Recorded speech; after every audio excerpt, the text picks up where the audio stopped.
बिस्मिल्लाहिर्रहमानिर्रहीम, अस्सलाम वालेकुम। आप देख रहे हैं एक और सो मुझे कहते हैं हुमायूं ज़ेब अब्बासी, और मेरे साथ मौजूद है आपकी प्यारी दुलारी सबकी हलीमा जुल्फ़िकार। उम्मीद करते हैं आप लोग खैरियत से होंगे, ठीक ठाक होंगे। अभी हमारा जब काउंटडाउन आ रहा होता है तो हुमायूं ने मुझे एक बात बताई जिसके बाद मुझे हंसी का ऐसा दौरा पड़ा कि मुझे ख़त्म ही नहीं हो रही थी हंसी। और जब 3, 2, 1 हो रहा था तो मैं बहुत कोशिश करी थी कि हंसी को दबा लूँ, लेकिन ऐसा हो ना सका।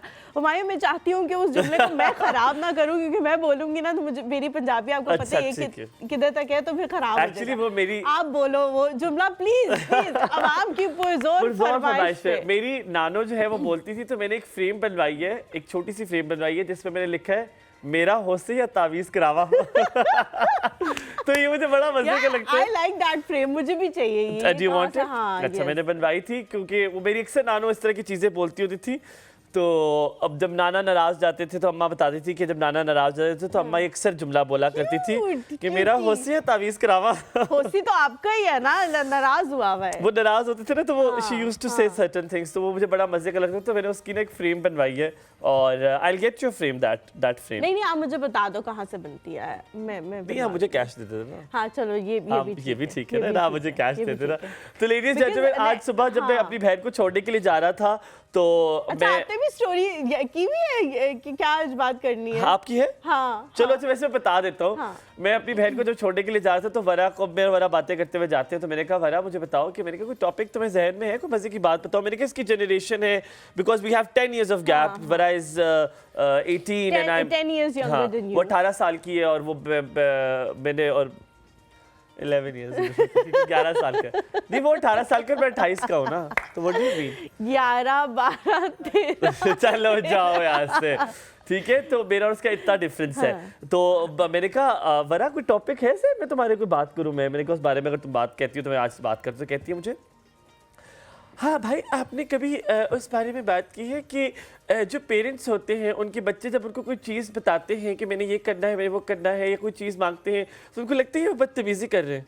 मैं उसको ऐसे देखा, मैं कहा तू काट चल रहा तेरी बदतमीजियाँ सारी मैं दुरुस्त करता है, तेरी बदतमीजियाँ। आजकल वैसे बच्चों को शायद यही लगता है कि हम कुछ मांगते हैं और वो पेरेंट्स नहीं देते तो वो बदतमीजी हो जाती है। लेकिन हमारा ये होता था, हमारा तो मांगने ही बदतमीजी हो जाता था। हम अगर कुछ कह देते थे तो मामा कहती थी तुम्हें नहीं पता ऑलरेडी। जैसे अब ग्रोसरी करने गए हुए हैं ना, और अगर हमने कह दिया है कि मामा हम ये ले लें, तो मामा आगे इतना बिल बन रहा है। इन बच्चों को अपनी पड़ी रहती है, मैं वो जमा जब कर रही हूँ कि कौन सी चीज रखूँ कौन सी ना करूँ, इन्हें अपनी पड़ी हुई है। तो अब मेरे घर में कोई चीज गिर जाती थी, कुछ थोड़ा सा चावल का दाना भी गिर गया है। अब कल रात को अभी भी कल रात को स्टेक बना रहा था, थोड़ा सा पानी मुझ पे गिर गया। मैं कहती है हाँ नौकरानी है, नौकरानी है ना, कौन करेगा ये, नौकरानी करेगी। I was literally thinking कि नौकरानी साफ और मैं देख रहा हूँ, मैंने कहा अम्मी मैं वहाँ पे कहती नहीं अब रहने दो, अब तो सारा खराब। और कितना हलीमा 2 बूंद पानी नीचे गिरा। मैं इस नतीजे पे पहुंची हूँ कि जो माएँ अपने बच्चों को इस तरह से कहती हैं उनके बच्चे आगे जाके जिंदगी में बहुत सारी चीजों में बहुत कामयाब हो। जलील कर रही है तो मैंने लिटरली अब मैं इस नतीजे पे पहुंची हूँ अब जिंदगी के इस मोड़ पे कि मेरी माँ ने जो भी चीजें मुझे सिखाई, जो भी डांटा डपटा जो भी किया, वो आज मुझे बहुत ज्यादा काम आ रहा है। क्योंकि मुझे अगर कोई और बोले ना कि तुम में तमीज नहीं है, कि तुमने किचन साफ नहीं किया, तो मुझे बहुत फील होगा। अच्छा, वीकेंड पे मैं तो इस तरह की हूँ कि मैं कुछ भी बनाऊँ ना, मैं फटाफट साफ। अच्छा अलीमा, वीकेंड पे I love to have breakfast और lunch और anything on the bed। ठीक है, मैं बेड पे बैठा हूँ तो मुझे वो जो हमारा टेबल है I like it। तो मेरी अम्मी को पता है कि इससे कर रहा है, तो अगर कोई कहती है याद रखना बेड शीट पे कोई दाना ना गिरे। तो और अभी भी मुझे और मेरे ना और ये हो ही नहीं सकता मुझसे ना गिरे, और मुझसे गिर गया। और मुझे कहती है ये देखो मेरी टांगों का हाल, ये देखो इसमें काम कर करके मेरा जो अजाब तुम लोगों ने डाला। कहती है मैं कहती है मुझे तो मौत भी नहीं आती ना अब। एक दाना गिर गया, मैं साफ कर दूंगा। कहती हाँ साफ कर दोगे, अब सारा फिर और वो जो गंद डला होगा मशीन का वो सारा वो भी मैं साफ। मैं नहीं करता, आप कर दीजिए। अब वो it's so much of exaggeration. और मेरी बहन ना अक्सर ये मैं भी करती हूँ यार। मुझे बेडशीट पे और जो कंफर्टर है या जो रज़ाई है उसके ऊपर कुछ गिरा हुआ नहीं पसंद। तो अगर कुछ बेडशीट पे गिर जाए, मुझे पता है क्या होता है, मुझे होता है बेडशीट तो धुल जाएगी लेकिन इसके नीचे जो मेरा वाइट कलर का मैट्रेस है, अगर पता है मुझे इस तरह ये पता नहीं डर होता है कि अगर कभी किसी के सामने उस पे से बेडशीट हट गई, उसके ऊपर दाग पड़े हुए, तो लोग कहेंगे हाय हाय हाय कितनी पुअर लड़की, इसके बेड मैट्रेस पे इतने दाग पड़े हुए। तो मेरे जो हस्बैंड है ना मुझे कहते हैं हनीमा कोई नहीं आएगा हमारे कमरे में जो हमारी बेडशीट उठा के देखेगा मैट्रेस क्या। लेकिन एक दफा ऐसा हुआ, मैं जब रिसेंटली बीमार हुई तो मेरे घर वाले आए और उन्होंने देखा कि मेरे ना मतलब बेडशीट वगैरह का बहुत बुरा हाल है। तो मेरी बहनें भी, जाहिर है वो एक ही माँ की पैदावार, तो सबको ये नफसाती मसाइल हैं कि बेडशीट खराब हुई हुई है ये वो। तो उन्होंने मुझे कहा तुम उठो हम ना बेडशीट ठीक करते थे। तो बेडशीट ठीक करने के लिए जब मेरी बहन ने बेडशीट हटाई ना और नीचे बिल्कुल वाइट कलर का मैट्रेस, तो उसने कहा रीमा तुम्हारा मैट्रेस अभी तक इतना साफ है। तो वो जो वजह जिसकी वजह से मैं अपने मैट्रेस से अच्छा, बूंद भी नहीं हलीमा माँ एक और चीज करती है, मेरी अम्मी ये भी करती है कि अगर किचन में जाके फ्रिज में डाल के तुमने खुद कोई चीज डाली है, फिर तुम ये समझ लो कि आज तुम्हारी पेशी पक्की है, चाहे वो मेरे अब्बू भी हैं। हाँ। अब हमारे घर ना वाइट चावल बहुत ज्यादा बनते हैं, ठीक है, बहुत ज्यादा, क्योंकि आपने भी देखा होगा मैंने भी वाइट चावल लाए, तो मेरे अब्बू को वाइट चावल दूध के साथ बड़े पसंद है, दूध चीनी चावल। हाँ, दूध के साथ वो बड़े शौक से खाते हैं, और कोई भी टाइम हो वो खाते हैं शौक से, चाहे मैं कहता हूँ रात का टाइम भी हो। अब और दूसरी में तो बड़े मजे की बात भी बताऊंगा। अब ये हुआ कि चावल जो है फ्रिज में रखे थे, अब्बू ने डाल के खा लिए, अम्मी ने जो अजाब डाला, सारे चावल नीचे गिरे, मेरे पैरों के साथ चिपक रहे और कोई नहीं चिपक रहे, बिल्कुल सब ठीक था। अब आज क्योंकि अब्बू ने मैं क्या करूं, मुझे ये मसाइल हो गए। I am slowly and gradually becoming the traditional aunty into my mother literally. Halima अच्छा आज क्या हुआ, आज अब्बू ना व्हाइट चावल खाते, मैंने कहा बड़ी बात है, कोई रौला नहीं मचा, अब्बू भी खा रहे हैं चावल। अम्मी कहती है उन्होंने पूछा व्हाइट चावल हैं, तो मैंने कहा हाँ मैं डाल के दूंगी। मैंने कहा अच्छा आपने डाल के दिए। अच्छा इसकी मैं रीजन बताती हूँ, बिकॉज आप लोगों को ना ये लगता है कि मैं अम्मी बन जाती हूँ, आप मसले बताओ मैं एक्सप्लेनेशन दूंगी, क्योंकि अम्मी तो एक्सप्लेनेशन अच्छा चलो मैं बताता हूँ रात को। मैं अभी व्हाइट चावलों वाला मैं बताती हूँ। व्हाइट चावल जो होते हैं ना वो जब चिपकते हैं ना और वो मतलब उनका मेट होते हैं तो वो काले हो जाते हैं, और वो उतारना मतलब जहाँ वो चिपक जाते हैं वहां से उतारना अगर खुश्क हो जाए बहुत मुश्किल हो जाता है। फॉर सपोज आपकी अम्मी से गिरेंगे ना वो फौरन उठा लेंगी, लेकिन किसी और से गिरेंगे तो जब तक वो आके देखेंगी ना वो चिपक चुके हो चुके, तो वो उनको बहुत मुश्किल होगा रगड़ना। रात को मैं लेकर आया चना चाट, एक बड़ी मशहूर जगह की चना चाट है, मैं लेकर आया। अब ये आपके घर के पास जो है नहीं it's far, but it is an मुमकिन हलीमा, ये एन मुमकिन है कि बाहर से एक मोहल्ले के घर से चीज आए या बाहर से लेकर आए। अम्मी ना अगर वो हम कह दे कि मजे की है, अम्मी ने फौरन उसको रिलेट करना अपने, मैं बनाऊं तो कहेंगे अल्लाह माफ कर। अब वो चने ना थोड़े से हल्के से उसमें कली थी ना, कच्चे थे और अब्बू कच्चे थे, तो अब्बू खा रहे कहते बड़े मजे की चाट है, तुम ऐसी चाट बनाया करो। अम्मी किचन से आई कहती है अगर थोड़े से कच्चे मैं कर दूं ना चने तो कहते पेट में दर्द हो गया, पेट में दर्द हो गया।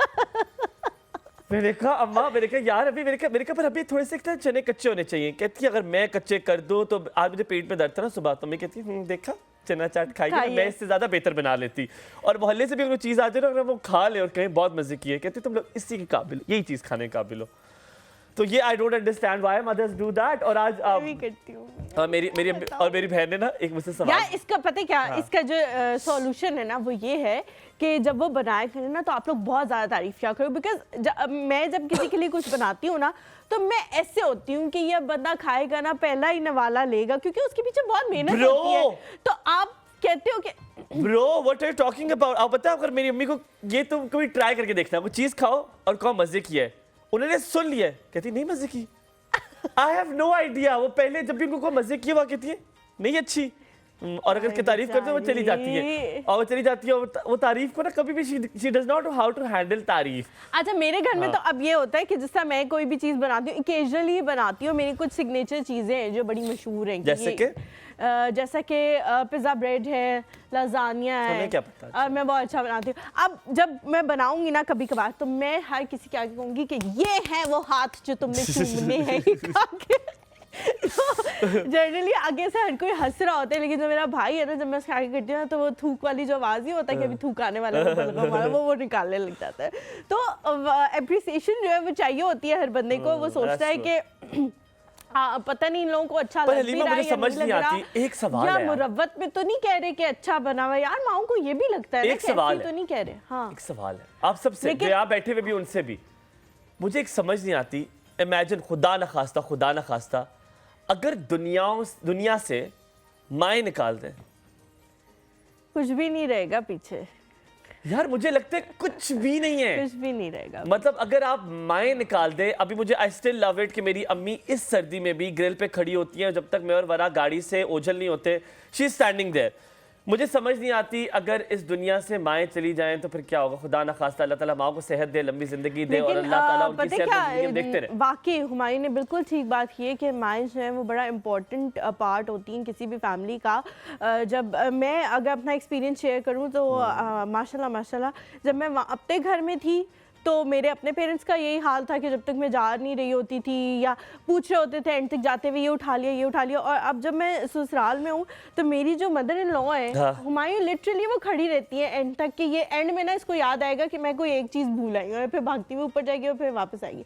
और जब तक मेरी गाड़ी वहाँ से गेट से निकल नहीं जाती हो वहाँ खड़ी मुझे वेव कर। हाँ, मेरी अम्मा भी, I love that thing about her. Aunty जो हुमायूं की अम्मी, उनको मैं ये कहना चाहती हूँ कि आंटी आप खाना बहुत मजे का बनाती होंगी, लेकिन बस वो बेचारे जो है ना तारीफ करके कि आप यकीन कर लें कि आप अच्छा खाना बनाते हैं। पर हम यहाँ पे लेंगे छोटा सा ब्रेक के बाद वापस हाजिर होंगे। आपने कहीं नहीं जाना, हमारे साथ रहना है, देखते रहिए एक और सुबह। कहेंगे एक बार आपको फिर कि अल्लाह ताला आपकी जो माएँ है वो इसी तरह उनका साया सलामत रहे आपके ऊपर, कहीं मत जाए।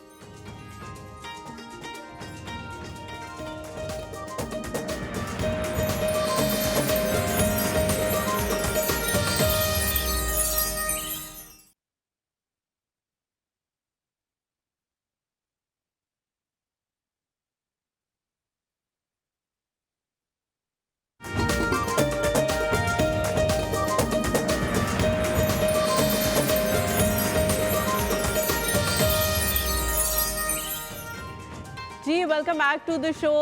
नाक के बहने का सीज़न जो है वो आना शुरू हो गया है। आपको अक्सर नज़र आता होगा कि मेरी और हुमायूं की भी, कल से मेरी भी नाक बह रही है, हुमायूं की भी अक्सर जो है वो बहरी होती है। बिल्कुल गलत कह रहा है, ये बहरी होती है और हम भी किसी के बच्चे हैं, हम भी चिल्ड्रन की लिस्ट में आते हैं या नहीं आते। ये हमारे माँ बाप की तो वैसे चिल्ड्रन की लिस्ट में आते हैं, लेकिन डॉक्टर्स की चिल्ड्रन की लिस्ट से हमें निकले हुए काफ़ी अरसा दराज हो चुका है। फिर भी खैर बच्चों का मसला बहुत जल्दी शुरू हो जाता है, बहुत हसास होते हैं, बहुत नाजुक होते हैं। फिर दूसरी जो चीज़ सबसे बड़ी होती है जो पेरेंट्स कंप्लेंट करते हैं, प्रिकॉशंस नहीं लेते, मास्क नहीं पहनते। अगर घर से मास्क पहना के स्कूल में भेजा भी है तो ऑब्वियसली स्कूल जाके उतार देंगे, जैसे ही माँ बाप की आंखों से ओझल होंगे उतार देंगे। लेकिन मास्क ने बहुत सारे लोगों को एलर्जीज़ में और ये जो इन्फेक्शंस हैं थ्रोट के और नोज़ के, उसमें बहुत ज़्यादा हेल्प की है। और मुझे भी होता है कि जब मैं मास्क लगाती हूँ तो मुझे उस तरह से छींकें नहीं आती है, इरिटेशन नहीं होती नोज़ वाले एरिया में, और जैसे आप मास्क रिमूव करते हो तो आपको होना शुरू हो जाती है। बच्चों का ख्याल किस तरह से रखें, उनको वेल इक्विप्ड किस तरह से रखें, और अगर वो बीमार हो जाए तो फ़ौरन मेडिकेशन पे चले जाना चाहिए या पहले कोई यखनी या इस तरह की चीज़ें, स्टीम, ये चीज़ें इस्तेमाल करनी चाहिए। सारी चीज़ें हम पूछेंगे आज जो शख्सियत हमारे साथ स्टूडियो में इस वक्त मौजूद है। अकबर न्याजी टीचिंग हॉस्पिटल से इनका ताल्लुक़ है, चाइल्ड स्पेशलिस्ट हैं, और ऑब्वियसली हम ज़्यादातर बात करेंगे बच्चों के हवाले से। तो आप लोगों ने भी कॉल करके कुछ पूछना हो तो बिल्कुल जी पूछ सकते हैं। हमारे साथ मौजूद है डॉक्टर सुंबुल सईद। अस्सलाम वालेकुम डॉक्टर साहिबा, कैसी हैं आप? वालेकुम अस्सलाम, मैं बिल्कुल ठीक ठाक, आप कैसे हैं? अल्हम्दुलिल्लाह बिल्कुल ठीक। सबसे पहला सवाल हम आइस ब्रेकिंग का पूछते होते हैं, डॉक्टर साहिबा सुबह आप कब उठती हैं? मैं सुबह, आपके 3 बच्चे? जी मेरी माशाल्लाह 3 बेटियां। चेक करें आप। ये आप ऐवी ना करो, मैंने पूछा था तो आपने सुन लिया। आई स्वेयर मैं इधर था, I was not नहीं, मैंने नहीं देखा था ऑनेस्टली। मैं नहीं था, मुझे पता है, मुझे कैसे पता चला, मैं बताऊंगा। अच्छा। और आप सुबह कितने बजे उठती हैं तकरीबन? मैं अराउंड 6। और रात को आप जल्दी सोने वालों में से? जल्दी सोने वालों में से कोशिश ज़रूर करते हैं, लेकिन टाइम नहीं मिलता तो इसलिए 12 साढ़े 12 बज जाते हैं। अच्छा, अब डॉक्टर साहब जब चाइल्ड स्पेशलिस्ट की बात करते हैं तो it's very difficult for a child specialist कि वो इलाज भी करे। क्यों? क्योंकि बच्चे को बिठाना, उसको स्टेथोस्कोप भी लगाना, उसकी साइड ट्रीटमेंट करना, और एक तो पहले वो डॉक्टर के पास ज़्यादा सा डर जाता है, उसे लगता है इंजेक्शन लगेगा। तो पहला तो ये वो ट्रॉमा बच्चे को होता है कि डॉक्टर के पास जाता ही नहीं है। लेकिन और हमारे यहाँ ये भी होता है कि हम अगर खुदा न खास्ता बुखार हो गया तो हम पट्टियों पे जोर डाल देते हैं कि पट्टियाँ कर ले, इसको आधी गोली खिला दो, ये एक सिरप हमारे पास कफ सिरप पड़ा होता है वो आधा चम्मच हम वो पिला देते हैं। तो क्या self medication, thank you very much, क्या self medication can like justify कि वो उसको इलाज करने के लिए वो ठीक है, घर में ये छोटी मोटी चीज़ें रख लेनी चाहिए, थोड़ी मेडिसिन के बच्चे को तो डॉक्टर के जाना ज़रूरी नहीं है? अच्छा, बहुत अच्छा सवाल आपने किया। To begin with, self medication जो है वो सबसे इम्पॉर्टेंट हमारे पास आजकल पाकिस्तान में, क्योंकि ओवर द काउंटर बहुत सारी मेडिकेशंस मिल जाती हैं हमें, बुखार की दवाइयाँ, इवन एंटीबायोटिक्स भी हमें मिल जाती हैं। सो कुछ बीमारियाँ ऐसी हैं जिनमें आप पेरेंट्स को एडवाइस करते हैं होम ट्रीटमेंट, और जो हम कहते हैं कि आजकल जो बहुत ज़्यादा नज़ला ज़ुकाम, सर्दी, खांसी, ये चीज़ें जो चल रही हैं उनके लिए होम ट्रीटमेंट्स या घर पे इलाज करना, रेमेडीज़ करना काफ़ी फ़ायदेमंद रहता है। लेकिन इसका ये मतलब नहीं है कि आप बहुत हमारी कॉमन चीज़ है कि हमें ज़रा सा हमारे बच्चे को बुखार हुआ तो हमने फ़ौरन एंटीबायोटिक स्टार्ट कर दी। जो भी हमारे बड़े बच्चे को जी है तो हमने छोटे को भी यही शुरू कर दी एंटीबायोटिक। बड़े को डॉक्टर ने एंटीबायोटिक दिया था तो छोटे को भी दे दिया। तो इस वजह से वो खुद से एक ट्रीटमेंट पेरेंट्स करना शुरू कर देते हैं। तो सबसे इम्पॉर्टेंट चीज़ ये कि आप एक दफ़ा डॉक्टर के पास जाएं ज़रूर, उनसे एक दफ़ा मशवरा ज़रूर लें कि आइदर इसके लिए इन एंटीबायोटिक्स की ज़रूरत है भी या नहीं। समटाइम्स बुखार के लिए भी, जैसे आपने बात की कि बहुत ज़्यादा हो जाए तो यस हमें स्पंजिंग या पट्टियाँ करनी पड़ती हैं, बट यूजली 99 तक बुखार अगर है तो उसके अंदर हमें बुखार की दवाई भी नहीं देनी चाहिए। वो भी खुद ब खुद ही हमें बच्चे के अंदर इम्यूनिटी बेहतर होती है। थोड़ा सा बच्चे के लेयरिंग कम करते हैं तो वो खुद ब खुद ही बेहतर होना शुरू हो जाता है। 100 या 100 से ज़्यादा हो तो उसके लिए फिर दवाइयाँ देने की ज़रूरत होती है। तो ये सारी बातें जो हैं वो ज़ाहिर है कि जब एक कंसल्टेशन आप किसी से लेंगे तो ही वो आपको अच्छे तरीके से गाइड कर सकता है। सेल्फ मेडिकेशन में कुछ चीज़ें जैसे आपने कही होम रेमेडीज़, हम उनसे मना नहीं करते हैं। आजकल जो नज़ला ज़ुकाम खांसी चल रहे हैं उनके लिए बहुत ज़्यादा ज़रूरी है जी कहवा वगैरह जो जी कहवा दे सकते हैं, स्टीम दे सकते हैं। स्टीम एक्चुअली हम बच्चों में अवॉइड करते हैं। स्टीम का रीज़न ये है कि नेबुलाइज करना, नेबुलाइज किया जा सकता है या कोल्ड मिस्ट आप जिसको कह सकते हैं। स्टीम बहुत हॉट होती है बच्चों के लिए, वो उनकी अंदर एपिथेलियम को बर्न करने के चांसेस होते हैं। स्पेशली अगर आपके पास स्टीमर नहीं है तो बच्चे स्पिल ओवर कर देते हैं, उनको पकड़ना बहुत मुश्किल होता है। सो इन चीज़ों की वजह से हम स्टीम को अवॉइड करते हैं। कितने एज तक आप स्टीम कर सकते हैं? It's secure? स्टीम यूजुअली हम बच्चों में तो अवॉइड करते हैं। 8 इयर्स प्लस पे अगर आपको लगता है कि बच्चे को जरूरत है विद सुपरविजन तो आप कर सकते हैं, बट बिलो दैट इट। और डॉक्टर साहब अगर नेबुलाइज करना हो तो कितनी दफ़ा नेबुलाइज करना चाहिए? हर दफ़ा वो जो नेबुलाइजेशन वाली दवाई होती है वो उसमें डालनी चाहिए, या कभी कभी पानी से भी कर लें तो नेबुलाइज वाला काम जो है बहुत अच्छा सवाल हलीमा ने पूछा है, तो मैं चाह रहा हूँ इसके साथ ऐड कर दूं। नेबुलाइजर अब बड़ा रूटीन हो गया क्योंकि because of the pollens we have in Islamabad as well. तो कहते हैं कि जब एक बार जब मेरी अम्मा को है तो हम नेबुलाइज की फ्रीक्वेंसी बढ़ानी पड़ती है। एक बार आप नेबुलाइजर पे लग गए तो वो उसकी फ्रीक्वेंसी जो उसकी अमाउंट है वो डोज होती है बढ़ानी पड़ जाती है। तो क्या इज इट सेंसिबल कि विदाउट डॉक्टर्स प्रिस्क्रिप्शन आप खुद ही से नेबुलाइज करना शुरू करते हैं? नहीं, ऐसा बिल्कुल नहीं है। आपको एक तो ये मिसकंसेप्शन है कि नेबुलाइजर या इनहेलर एक दफ़ा लग जाए तो वो ख़त्म नहीं हो सकता। एडल्ट्स और बच्चों में थोड़ा सा डिफरेंस है। बच्चों में यूजुअली ये जो एलर्जिक कफ्स या जिसको हम अपनी ज़बान में हाइपर एक्टिव एवी डिजीज़ भी कहा जाता है या एस्थमा कहा जाता है, एस्थमा की डायग्नोसिस यूजुअली 5 साल से ऊपर के बच्चों में ज़रा इजी होती है। देयर आर सम टेस्ट जिसके ज़रिए हम कर सकते हैं, बट मेनली ये क्लिनिकल डायग्नोसिस है। कुछ थोड़ा सा मैं हाईलाइट करूँगी कि सिम्टम्स जो बच्चों को होते हैं जिसके लिए नेबुलाइजेशन की ज़रूरत पड़ती है, उसमें बच्चों को अर्ली मॉर्निंग कफ या नाइट टाइम कफ इतनी शदीद होती है कि समटाइम्स पेरेंट्स भी नहीं सो पाते, बच्चे भी नहीं सो पाते। एलर्जिक राइनोरिया जिसको रनी नोज़ कहा जाता है, ये हो सकता है इन बच्चों को। इसके साथ जो सिम्टम्स हो सकते हैं वो स्किन एलर्जीज़ के होते हैं। स्किन के ऊपर ये बच्चों को कोई रैशेज़ या इस तरह की चीज़ें जिसको आम ज़बान में एक्ज़मा भी कहा जाता है, इन बच्चों के अंदर ये चांसेस होते हैं कि ये इस तरह की एलर्जिक सांस की बीमारी को भी इनके अंदर होने के चांसेस हैं, या इसके कुछ जेनेटिक्स भी होते हैं। अगर आपकी फैमिली में जैसे आपने बताया रन कर रहा है मदर को, ग्रैंड मदर को, तो चांसेस हैं कि वो रन भी करता है फैमिलीज़ के अंदर। और बहुत इंपॉर्टेंट जो चीज़ है वो है allergens that can be avoided sometimes and sometimes they can not be. Like जैसे स्मोकिंग है, पैसिव स्मोकिंग, घर के अंदर अगर स्मोकिंग कर रहा है तो वो बच्चे पे इफेक्ट करता है। और एडल्ट्स पे भी करता है जी, एडल्ट्स पे तो डेफिनेटली करता है। और जो पैसिव बच्चे तो डेफिनेटली पैसिव स्मोकिंग कर रहे हैं। और इवन ये नहीं है कि उस वक्त बैठे हुए कोई स्मोकिंग कर रहा है, अगर उस वक्त नहीं भी कर रहा but that environment contains that allergen, तो वो उसको बच्चा इनहेल करता है and that triggers the allergic response. Similarly the pollen season around March April बहुत ज़्यादा वो हम आपसे सवाल पोलन का डेफिनेटली करेंगे। पर डॉक्टर साहब मेरे बचपन में आप कहाँ पे थी जो मेरी डॉक्टर थी? मैं रोता था, कहते से ले जाए इसको चुप करा के अंदर लेकर आए। इतनी वो खरान मेरी डॉक्टर थी हमारी, और लिटरली वो मुझे मैं ना I used to I am still afraid of injections, you know, मुझे नीडल फोबिया है। और मैं जाता था और मैं चीखे मार रहा हूँ, धाड़े मार रहा हूँ। वो कहती है जब तक इसकी आवाज़ बंद नहीं होगी मैं इसे चेक नहीं करूँगी। तो मेरी अम्मा भी कहती देखा देखा, डॉक्टर भी ये कह रही, डॉक्टर भी कह रही। और जब मेरी आवाज़ बंद कराई जाती थी, बाबा कहती अब खामोश हो जाओ, आप अंदर खामोश हो गए, फिर आप देखते जल्दी हो जाएगा, आपको इंजेक्शन नहीं लगेगा। और जब मैं खामोश हूँ मुझे इंजेक्शन जब मुझे ये धोखे मिले। अच्छा, ये टीके वाले डॉक्टर के पास चले जाते हैं, वजह से आपको अभी तक आराम है। एक्चुअली ये एक बड़ा हमारा कॉमन मिसकंसेप्शन है ना, हम जैसे ही कोई बच्चा तंग कर रहा होता है किसी चीज़ के ऊपर, तो हम उसे फ़ौरन कहते हैं अगर अब तुम ये काम नहीं करोगे ना तो तुम्हें डॉक्टर के पास ले जाऊंगा, वो तुम्हें टीका लगाएगा। तो वो जब वो टीका लगाने वाली बात आती है तो बच्चे को एक अंदर एक खौफ पैदा हो जाता है कि जैसे ही मैं किसी क्लिनिशियन के पास, डॉक्टर के पास जाऊंगा तो ये मुझे और कुछ नहीं करेगा, बस टीका लगा देगा। आपने इंजेक्शन वाली वीडियो देखी है? मुझे एक बच्चा, गांव में बच्चा है, उसके इंजेक्शन लगाते, दर्द हो रहा है, उई उई उई, देखा आपने देखी है वीडियो? अच्छा मैं आपको दिखाऊंगा, बहुत क्यूट वीडियो है। तो एक्चुअली ये है कि वो जाहिर है जब इंजेक्टेबल की ज़रूरत पड़ती है तब दिया जाता है, बट बहुत सारी इलनेसेस के लिए आपको इंजेक्टेबल की ज़रूरत ही नहीं पड़ती। लेकिन वो बच्चे के अंदर एक खौफ बैठ जाता है कि हमें जी टीका लग जाएगा। अब हम डॉक्टर के पास पहुँच गए हैं, बच्चे को चेक करने के लिए जो आप बात करें, सबसे इम्पॉर्टेंट जो हमें सिखाया जाता है, with the passage of time हम सीख लेते हैं, वो ये है कि बच्चे को हमेशा एक कंफर्टेबल जोन में रख के हम उसको चेक करते हैं। देयर इज़ नो मतलब कोई प्रॉपर एग्जामिनेशन का तरीका जैसे हमें सिखाया जाता है, बच्चों में हम समटाइम्स उस तरह फॉलो नहीं भी करते। बच्चा माँ की गोद में अगर कंफर्टेबल है तो हम उसे माँ की गोद में ही चेक करेंगे। बच्चा अगर कंधे से लगा के ठीक है तो हम उसे कंधे में लगा के ही चेक करेंगे।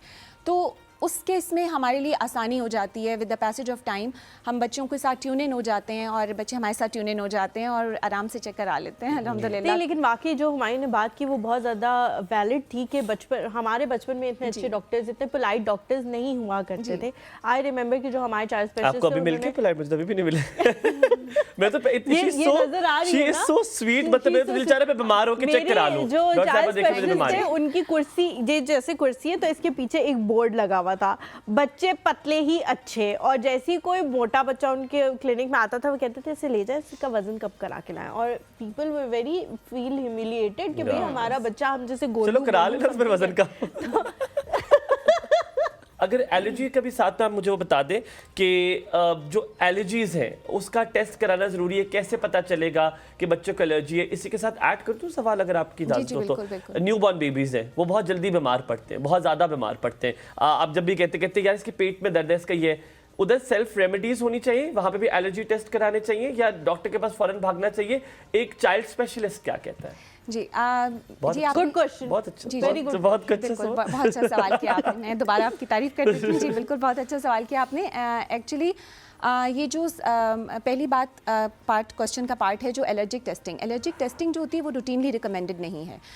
रूटीनली रिकमेंडेड तब होती है, तब हम रिकमेंड करते हैं जब, जैसे मैंने अभी बताया कि ये सिम्टम्स जो परसिस्ट करते हैं वीजिंग के, कॉफ के, और बहुत रिपीटेडली हमें ब्रोंकोडायलेटर्स या कंट्रोल मेडिकेशंस देनी पड़ती हों बच्चों को। अभी 10-15 दिन हो, फिर बच्चा बीमार हो जाए, महीना गुजरे, फिर बच्चे को दोबारा से सिम्टम्स आना शुरू हो जाएं, तो उस केस में जब बहुत रिपीटेडली ये सिम्टम्स आना शुरू हो जाएं तो हम यूजुअली 5 साल के बाद ये टेस्ट रिकमेंड करते हैं। और उसमें डेफिनेटली ये ब्लड टेस्ट होता है जिसके ज़रिए हम वो एलर्जन आइडेंटिफाई कर लेते हैं कि जिसके ज़रिए बच्चे को ये प्रॉब्लम आ रही है। It could be anything, it could be something related to his diet, it could be related to some aero allergens, environmental factors हो सकते हैं, और इसके अलावा ये जैसे मैंने बताया कि स्मोकिंग या इस तरह का कोई इफ़ेक्ट हो सकता है। ठीक है, तो इस केस में हमें ये करना होता है कि हम जो एरो एलर्जेंस हैं इनको आइडेंटिफाई, एरो एलर्जेंस कम होते हैं, ये यूजली डाइट और इन चीज़ों के ज़रिए जो भी चीज़ होती है उसकी टेस्टिंग अवेलेबल है, बट रूटीनली रिकमेंडेड नहीं है। जो न्यूबॉर्न्स में जैसे आपने बात की है, अच्छा सॉरी, ये जो एलर्जिक टेस्टिंग है इसके अलावा हमारे पास जो दमा को डायग्नोस करने के लिए होते हैं वो पल्मनरी फंक्शन टेस्ट होते हैं। वो हम यूजुअली 5 साल से बड़े ही बच्चों में कर सकते हैं, वो सिर्फ छोटे बच्चों में नहीं कर सकते। छोटे बच्चों के लिए फिर हमें क्लिनिकली ही उसको डायग्नोस करना पड़ता है और उसी तरह से उसको ट्रीट करना पड़ता है। There are guidelines available for the treatment. जहाँ तक बात है न्यूबॉर्न्स की, ये पार्ट में चारों आप डिटेल में बताएं, हम कॉलर ले लेते हैं। सानिया है, अस्सलाम वालेकुम।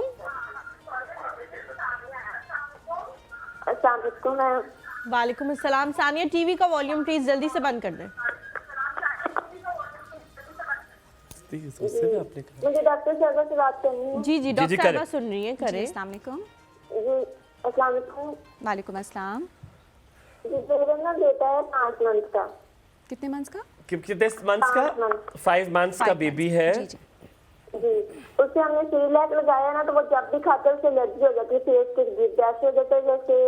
क्या खिलाया है? दोबारा आराम से सेरेलैक खिलाती हैं तो उसको एलर्जी हो जाती है उससे? जी उससे एलर्जी हो जाती है। कौन सा फ्लेवर सेरेलैक का लेती हैं आप? Rice flavour. राइस फ्लेवर लेती हैं। और एलर्जी किस किस्म की होती है? जैसे रैशेज हो जाते हैं, फेस लिप्स के नजदीक और आईज के करीब हो जाती है, एलर्जी टाइप हो जाती है, सर में छोटे छोटे दाने निकल आते हैं, खुश्की हो जाती है उस बच्चे को। दाने निकल आते हैं सानिया, खुश्की हो जाती है बच्चे को उस जगह पे। रेड पैचेस होते हैं। रेडनेस आ जाती है। अच्छा रेड पैचेस हो जाते हैं। ठीक ठीक है। है। कुछ पूछता है आपने? पहले लिप्स के नजदीक आती है, फिर आईज के नजदीक, फिर सर पे। आईज के नजदीक और फिर सर आइज पे। पे, लिप्स पे और सर पे। आपने कुछ पूछना है? जी जी। और जब आप घंटे बाद ठीक हो ये जाती सिर्फ है। आपने इस डाइट से ही एसोसिएट किया, इसके अलावा किसी और चीज़ से आपने कभी एसोसिएट नहीं किया इसको? ये किसी और वजह से तो नहीं होती?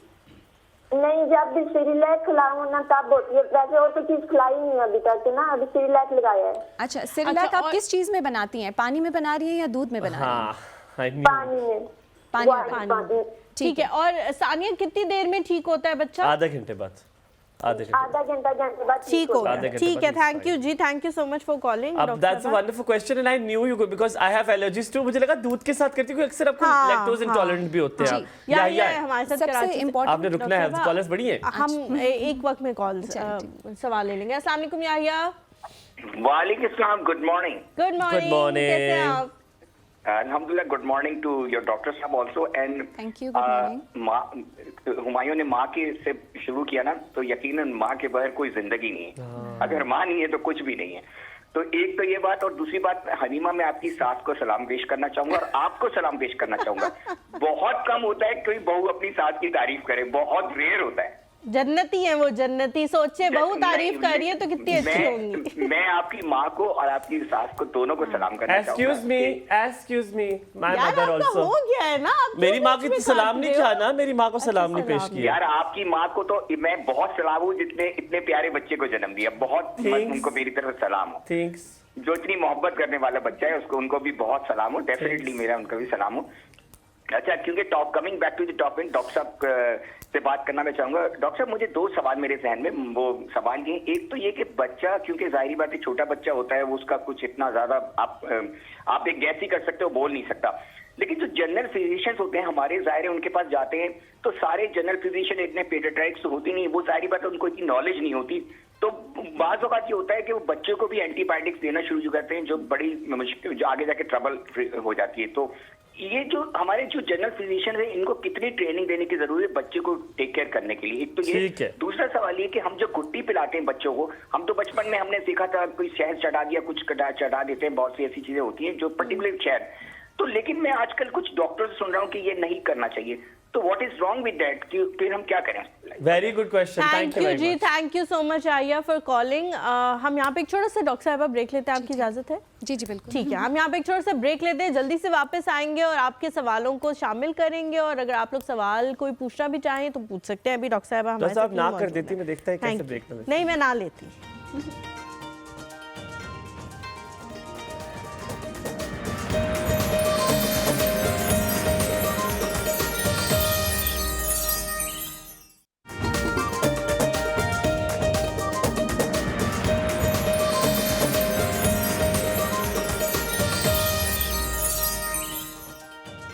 Welcome back to the show. बच्चों के मामले में मैं और हुमायूं इतने ज्यादा इंथुजियाज्म का शिकार होते हैं कि हमारी लड़ाई हो रही सॉरी थी नहीं, मैं वैसे enthusiastic हूँ बच्चों के कि मैंने सवाल पूछना है, मैंने सवाल पूछना है। अच्छा, जल्दी जल्दी डॉक्टर साहब लोगों के सवालों की तरफ आते हैं, क्योंकि ऑब्वियसली उनके कोई ना कोई मसले मसाइल हैं। फिर मैं अपना सवाल लेके आऊंगी।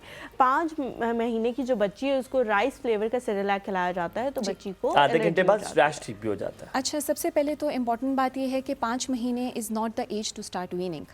ठीक है जी, वीनिंग जो स्टार्ट की जाती है वो 6 मंथ्स पे स्टार्ट की जाती है। वीनिंग आप मतलब थोड़ा सॉफ्ट सा डाइट जो हम नहीं स्टार्ट करते हैं, ठीक है। सॉफ्ट डाइट जो स्टार्ट करते हैं बच्चों को 6 माह तक सिर्फ और सिर्फ माँ का दूध देना चाहिए बच्चे को, ठीक है। ये तो एक सबसे इम्पॉर्टेंट बात है। 6 माह से ऊपर जो है वो हम उसको सॉफ्ट डाइट इंट्रोड्यूस करते हैं। जब हम सॉफ्ट डाइट इंट्रोड्यूस करते हैं, द मदर का जो कंसर्न है वो बिल्कुल वैलिड है, क्योंकि उसी वक्त ही हमें फिर बहुत सारी चीज़ों का पता चल जाता है। कुछ एलर्जीज़ होती हैं बच्चों को जो कि वाकई फूड से होती हैं, और उस केस में हमें जो सबसे कॉमन एलर्जीज़ हम देखते हैं वो यूजुअली गंदम से एलर्जीज़ होती हैं। जब बच्चों को गंदम की कोई चीज़ दी जाती है तो उसके साथ बच्चों में कोई ना कोई एलर्जिक सिम्टम्स आना शुरू हो जाते हैं।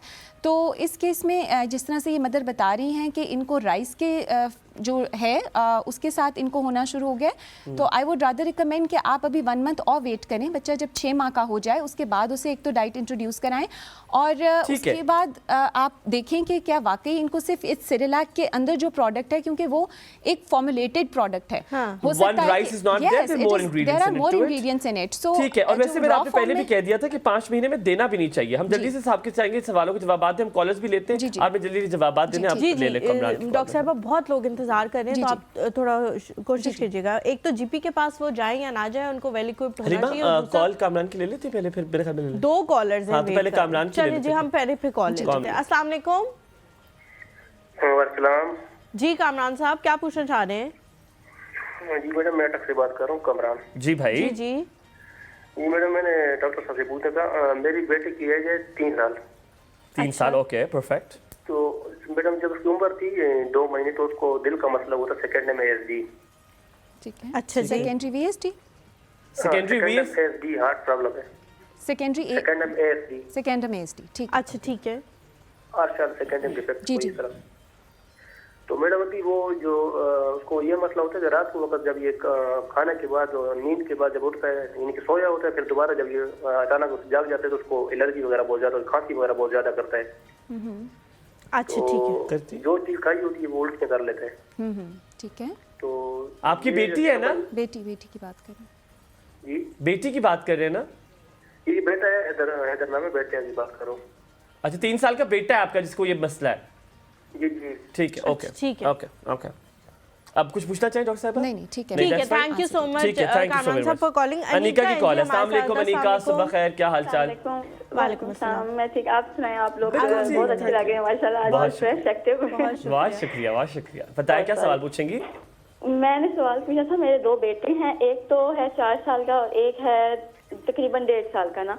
तो जो 4 साल का है उसको ना खांसी होती है, लाइक वो इस तरह से है कि अभी उस तरह से मतलब खांसी उस तरह की रेशे वाली नहीं भी करता, लेकिन उसकी वो जब बोलता है तो उसकी ना आवाज में ना वो खर सी होती है, मतलब वो एक जैसे बैठी हुई है, हम उसको कहते हैं गला खनखारो अपना, इस तरह से ना, तो वो चीज उसकी खत्म नहीं हो रही। ठीक है। और छोटा बेटा है, मैं मदर फीड पे है, तो मतलब वो उस पे ना आई डोंट नो कि मतलब उससे क्या इशू है, वो मट्टी चाटता है, यानी वो रेत जो होती है ना वो चाटता है ना। तो मैं अब डॉक्टर साहब से मैंने पूछना था कि मैं ना क्या कैप्सूल यूज कर रही हूँ आयरन के ना, लाइक मुझे वीकनेस होती है तो मैंने उसलिए यूज किया।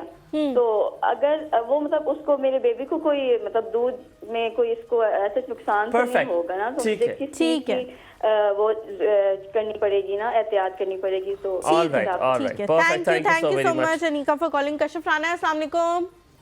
अस्सलाम वालेकुम, कैसे मिजाज हैं? बिल्कुल ठीक, बेहतरीन। आप कैसी हैं कशिफ? अल्हम्दुलिल्लाह, मैं भी टिप टॉप मजे में हूँ। आज एक्चुअली हमारी केबल नहीं आ रही तो मैं मुंह ज़बानी कॉल कर रही हूँ आपको। मुझे पता नहीं है डॉक्टर साहब कौन सी। मुझे लगा आप हलीमा को कह रही है केबल ठीक करा दो मेरी। नहीं, वो खुद ही कर जाएंगे आके। हलीमा बेचारी इतनी दूर पैसे दे दिए थे केबल वाले को? देते हैं हम, केबल वाले को पैसे ना देना तो 2 तारीख को काट देते हैं, 12 तारीख का इंतजार नहीं करता। जी, क्या पूछेगी कुछ? चाइल्ड स्पेशलिस्ट है वैसे, आपके बच्चे तो बिल्कुल ठीक है वैसे। जी मैं सवाल पूछ लेती हूँ। अस्सलाम वालेकुम। वालेकुम सलाम। डॉक्टर साहब आपको सलाम करिए। वालेकुम अस्सलाम।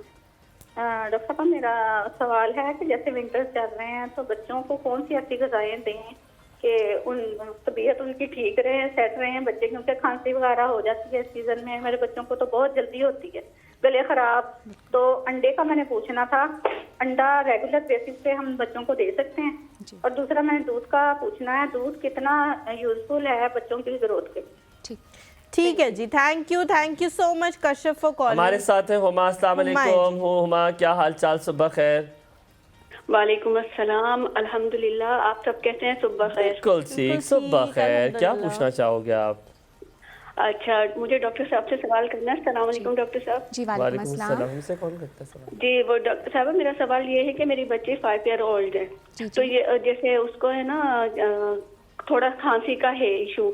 अब जैसे विंटर है ना तो उसे अक्सर खांसी रहती है, तो ये है कि वो ज्यादा होती है, बलगमी टाइप जिसे कहते हैं, तो हमें ना अपने तौर पे विदाउट डॉक्टर रिकमेंड नेबुलाइज कर लेते हैं। तो अब ये जैसे शुरू में प्रोग्राम शुरू हुआ था तो इसमें बताया था कि डॉक्टर के, पर उसका जो ml लेते हैं ना जो उसमें डालते हैं, वो जैसे जब मेडिकल से जाते हैं फार्मेसी से, उनसे पूछकर जैसे जो बच्चों के लिए लाइट रहेगा वो लेकर, या डॉक्टर ने जो पहले प्रिस्क्राइब किया हुआ था यानी कि दिखाया था वो। और दूसरा सवाल मेरा ये था, कभी एक कॉलर का भी सवाल था कि बच्चों को एंटीबायोटिक नहीं देनी चाहिए, तो मेरी बच्ची जैसे काफी दफा बीमार हो जाती है मौसम की वजह से, या स्कूलिंग स्टार्ट हुई है, तो जनरल फिजिशियन तो क्या आम यानी कि वो जो डॉक्टर स्पेशलिस्ट वाले होते हैं इस्लामाबाद के, तो वो भी रिकमेंड कर देते हैं एंटीबायोटिक। तो ये क्या रीजन है, जबकि आप बता रही हैं कि इतनी बच्चों को यूज नहीं करनी चाहिए या इसके साथ भी होते हैं, तो फिर वो उनका यानी कि सॉल्यूशन वो क्यों नहीं करते बच्चों को, वो देते हैं। Thank you so much. सवाल मैंने काफी देर से लिखा हुआ था, लेकिन जल्दी से आप मैं आपको मिक्स करके बता देता हूँ। उन्होंने कहा था कि बगैर टेस्ट के जो एंटीबायोटिक्स लिख देते हैं, एक ही सवाल है तो उसको एक मजमुआ बना लेता हूँ, ऐसे ने कहा था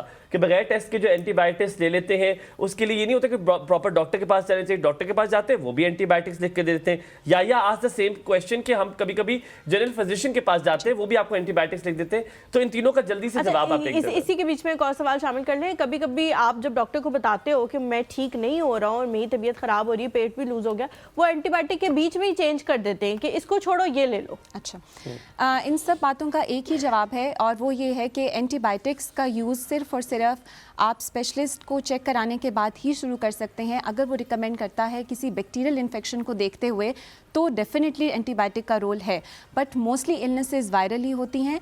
जहाँ तक बात है जनरल फिजिशियन की, they can attend workshops and they can attend many other courses which in which उनको हेल्प की जाती है, जिसमें कि आपको ये एंटीबायोटिक्स यूज़ जो है वो नहीं करना चाहिए इतना। एक ही पेपर पे 4 दफ़ा 4 एंटीबायोटिक्स भी लिखे होते हैं, हमने ऐसा भी देखा है। सो एंटीबायोटिक्स का रोल जो है वो सिर्फ लिमिटेड है बैक्टीरियल इन्फेक्शंस के लिए, और हमें बहुत ज़्यादा इसी वजह से एंटीबायोटिक रेजिस्टेंस मिल रही है। ओवर द काउंटर ड्रग्स मिल रही हैं, पेरेंट्स सेल्फ मेडिकेट कर रहे हैं, जैसे इन पेरेंट्स ने भी कहा कि जी बड़े को जैसे मिली वैसे हमने छोटे को भी दे दी।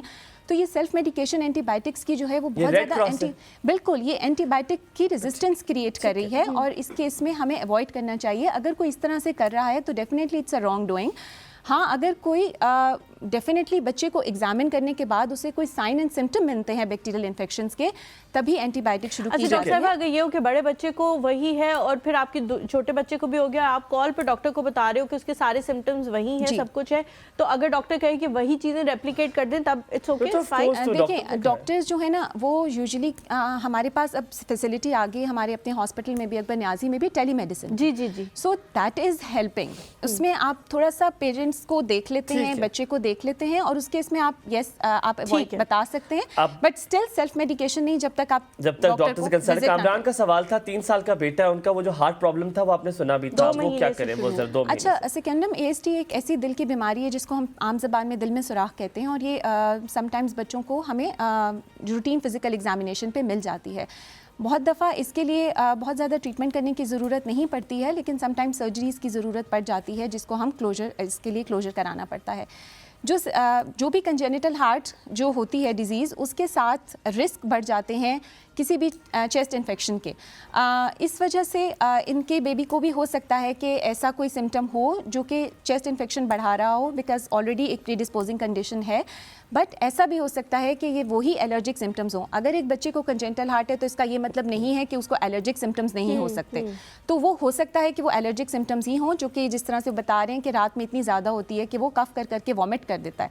सो इन दैट केस एक प्रॉपर फिजिकल एग्जामिनेशन और उसकी हिस्ट्री से हमें साबित हो जाएगा कि हम उसको किसी कंट्रोल मेडिकेशन पे डालें या ना डालें। ठीक है। अनिका का जो सवाल था, 4 साल का बच्चा, उसको खांसी होती है, खड़क की आवाज़ आती है और आवाज़ जो है वो प्रॉपर नहीं है, तो वो उसे कहते हैं कि गार्गल्स करो, इस तरह की चीज़ें। और 1.5 साल का जो बच्चा है वो मिट्टी खाता है और वो खुद भी जो है आयरन के सप्लीमेंट्स लेती है। तो क्या वो उसको फीड करा रही है, तो क्या उसको मसला हो सकता है? बहुत इंपॉर्टेंट बात है। जो 4 साल वाला बच्चा है उसके लिए तो मैं यही कहूँगी कि ये मोस्ट लाइकली वायरल लगते हैं, क्योंकि आपका वायरल जो है वो आपका पूरा अपर रेस्पिरेटरी ट्रैक्ट इन्वॉल्व कर सकता है, जिसमें आपके वोकल कॉर्ड्स भी होते हैं। और जब अगर वोकल कॉर्ड्स इन्वॉल्व हो जाएं तो उसमें साथ में आवाज़ भी बैठ जाती है। और छाती में जो खड़खड़ होना होता है उसमें ये होता है कि बच्चे जब खांसी करते हैं, बड़ों के अंदर तो खांसी करके वो रेशा बाहर निकाल सकते हैं, बच्चों की टेसिव पावर या खांसी की पावर इतनी ज़्यादा नहीं होती कि वो खांस के रेशा बाहर निकाल दें। तो उस केस में चेस्ट फिजियोथेरेपी जिसको हम कहते हैं या नेबुलाइजेशन हेल्प करती है और वो फिर जो खड़खड़ है रेशा जो छाती में हो रही होती है वो बेहतर हो जाती है। ठीक है। दूसरा सवाल उनका है छोटे बच्चे के हवाले से जो मट्टी खाता है, ये आयरन की कमी की निशानी है जिसको हम पाइका डिसऑर्डर कहते हैं और इनमें बच्चे नॉन एडिबल चीज़ें की तरफ ज़्यादा जाते हैं। वो मट्टी भी खा सकते हैं, कोई बच्चे आइस खाते हैं, सीमेंट खाते हैं, चूना खाते हैं। सो इन दैट केस ये आयरन डेफिशिएंसी को लिंक करता है और उस केस में बच्चे की प्रॉपर आयरन सप्लीमेंटेशन होनी चाहिए।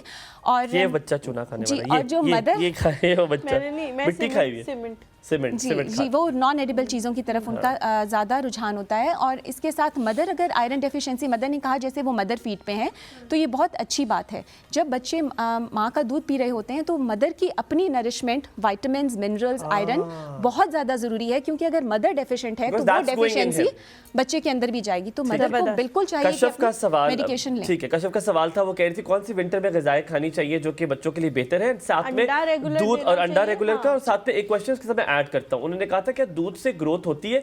दूध दो तरह के, एक डब्बे वाला दूध और एक है खुला दूध। खुला दूध ऐसा है जिसमें आपकी स्पेशलिटी भी है, जिससे कैंसर भी होता है। उसमें क्या क्या चीज मिलावट होती है वो जाने और उनका रब जाने। अगर आप उनसे कहें पानी मिलाया, कहते हैं नहीं जी बिल्कुल कोई जरा भी पानी नहीं मिलाया, बर्फ मिलाई है ना, देखिए पानी तो नहीं मिलाया ना उन्होंने। और फिर दूध में पानी नहीं मिलाया, पानी में दूध मिलाया, ये भी तो हो सकता है। तो ये जरा सवाल का बताया, विंटर में कौन सी ग़िज़ाएं खानी चाहिए, दूध खुला लेना चाहिए, नहीं चाहिए, ग्रोथ होती है दूध से कि नहीं, डिटेल क्वेश्चन। अच्छा, जो डाइट है सर्दियों में कोई सुपर फूड नहीं है, ठीक है, बस हमारे कुछ मिसकंसेप्शंस हैं कि जी हमने ये खाना नहीं देना, ये गर्म है, ये नहीं देना, ये ठंडा है, केला नहीं देना, इससे रेशा हो जाएगी, अंडा नहीं देना, ये गर्मी कर देगा। सो इन दैट केस बच्चों में प्रॉपर डाइट होना बहुत ज़रूरी है and that helps their immunity. Vegetables, fruits, dry fruits, egg, ये सब चीज़ें बच्चों की डाइट के लिए ज़रूरी हैं और इसको अवॉइड नहीं करना चाहिए। ये जो रेशा होना और ये चीज़ें होना, ये इनकी वायरल की निशानी है। वो जब वायरल होगी या बैक्टीरियल इन्फेक्शंस भी हो सकते हैं, उसमें म्यूकस प्रोडक्शन होती है, वो रेशा होती है। केला रेशा नहीं करता या कोई डाइट रेशा नहीं करती अंटिल नजर कोई फूड एलर्जीज़ ना हो। तो बच्चों को फूड से अवॉइड नहीं कराना चाहिए कि जी ये ठंडा है, ये गर्म है। इवन मैं कहूँगी ऑरेंजेस हैं आजकल आए हुए, विटामिन सी का एक बहुत बड़ा सोर्स है। तो अगर वो बहुत तुर्श नहीं है, खट्टे नहीं हैं, तो उनको नॉर्मल रूम टेम्परेचर के ऊपर रख के बच्चों को आप खिलाएं। That helps they boost their immunity a lot. Proper sun exposure नहीं होता हमारे पास, इंडोर्स बहुत ज़्यादा होते हैं, विटामिन डी नहीं मिलता बच्चों को। सो इन दैट केस हमें फोर्टिफाइड डाइट्स लेनी पड़ती हैं या विटामिन डी के सप्लीमेंटेशन देने पड़ते हैं। वो भी इम्यूनिटी को और इन एलर्जीज़ को बहुत ज़्यादा कंट्रोल करता है। तो इन दैट केस ये सब चीज़ें हैं जो आप दे सकते हैं। इसके साथ साथ जो आपने जैसे शुरू में कहा था, कहवा दे सकते हैं या इस तरह की सूप, यखनी, इस तरह की चीज़ें आप घर में बना कर दे सकते हैं। इस तरह आप लोगों के कहनों पे कि विटामिन सी है, रस नामी चीज़ उसके अंदर नहीं थी, मैं ढूंढ रहा था कि रस इसके अंदर का है, सूखे माल्टे थे, मुझे लगता है महंगे वाले आपको मेरे ख्याल से बिल्कुल पहचान नहीं है। और दूसरा दूध वाला जो दूध के अंदर ये भी हमारे पास बहुत एक है इंपॉर्टेंट बात कि हम समझते हैं कि जी दूध बच्चे की एक मुकम्मल ग़िज़ा है।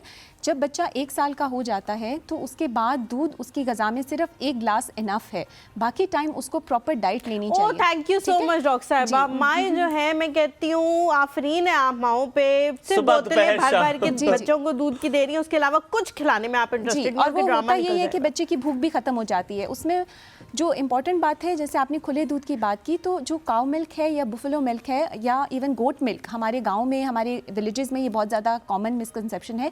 1 साल से कम पे तो आप बिल्कुल भी अवॉइड करते हैं इस तरह की चीज़ों को। ये आपके अंदर विटामिन डेफिशिएंसीज कॉज कर देती हैं, आयरन के एब्जॉर्प्शन को कम कर देती हैं और ये बच्चे लेटर इन लाइफ हमें इन्हीं बीमारियों के साथ मिलते हैं, इनकी ग्रोथ रिटार्डेशन होते हैं।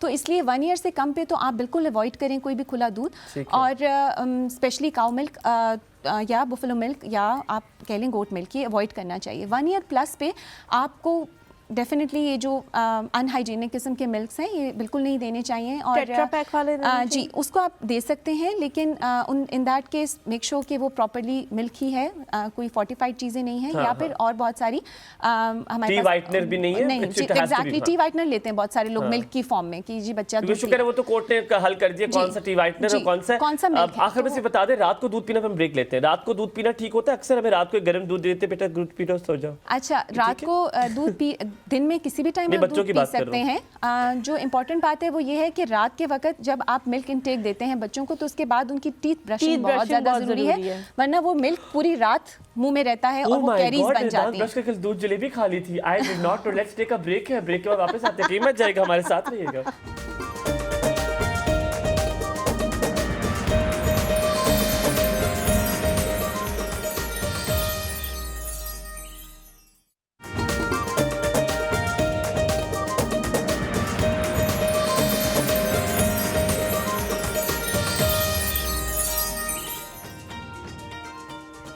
Welcome back after break.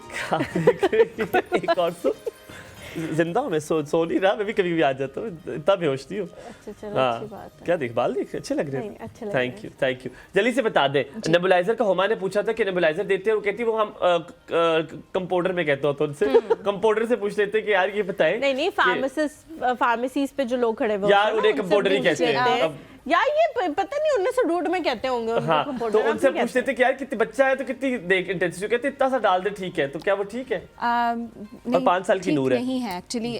जो बच्चों को देखें, जब तक हम एग्जामिन नहीं कर लेते तब तक हम उनको नहीं बता सकते कि आइदर इसको मेडिकेशन की ही ज़रूरत है या सिंपल नॉर्मल सेलाइन जिसको हम कहते हैं उसकी नेबुलाइजेशन ही काफ़ी हो जाएगी। समटाइम्स एक और चीज़ है जिसको हम हाइपरटोनिक सेलाइन कहते हैं, ये एक नई चीज़ है, रिसर्चेज में आई हुई है। हाइपरटोनिक सेलाइन भी एक बहुत इंपॉर्टेंट चीज़ है जिसमें कोई दवाई शामिल नहीं है, लेकिन ये बच्चों में जो स्पेशली ब्रोंकियोलाइटिस की बीमारी है, वायरल इलनेसेस हैं, इनके अंदर बच्चों को जब हम इसकी नेबुलाइजेशन देते हैं तो काफ़ी हद तक उसमें बेहतरी आ जाती है और किसी और मेडिकेशन की ज़रूरत नहीं पड़ती। जो भी फार्मेसीज़ पे अवेलेबल होते हैं, we don't know that they are certified pharmacists or not. If they are, still they cannot examine the child. और एग्जामिन किए बगैर आप मेडिकेशंस अगर किसी को दे देंगे तो दैट बच्चों की एलर्जी डायग्नोज नहीं होती, उसके हवाले से क्या कहेंगी आप? एलर्जीज डायग्नोज जो नहीं होती जो बहुत ही क्लिनिकल एक्चुअली डायग्नोसिस होता है एलर्जीज का। जैसे हमने बताया कुछ एलर्जिक टेस्टिंग होती है और ये कुछ क्लिनिकल डायग्नोसिस हैं। सॉरी डॉक्टर साहब, ये हुआ ये कि मैं सवाल लिख रही थी कि जब आप बात खत्म करेंगी तो मैं पूछूंगी, तो हमारे ने बीच में देख के पूछ लिया, हंसी आ गई, सॉरी। मैं वो बच्चा हूँ।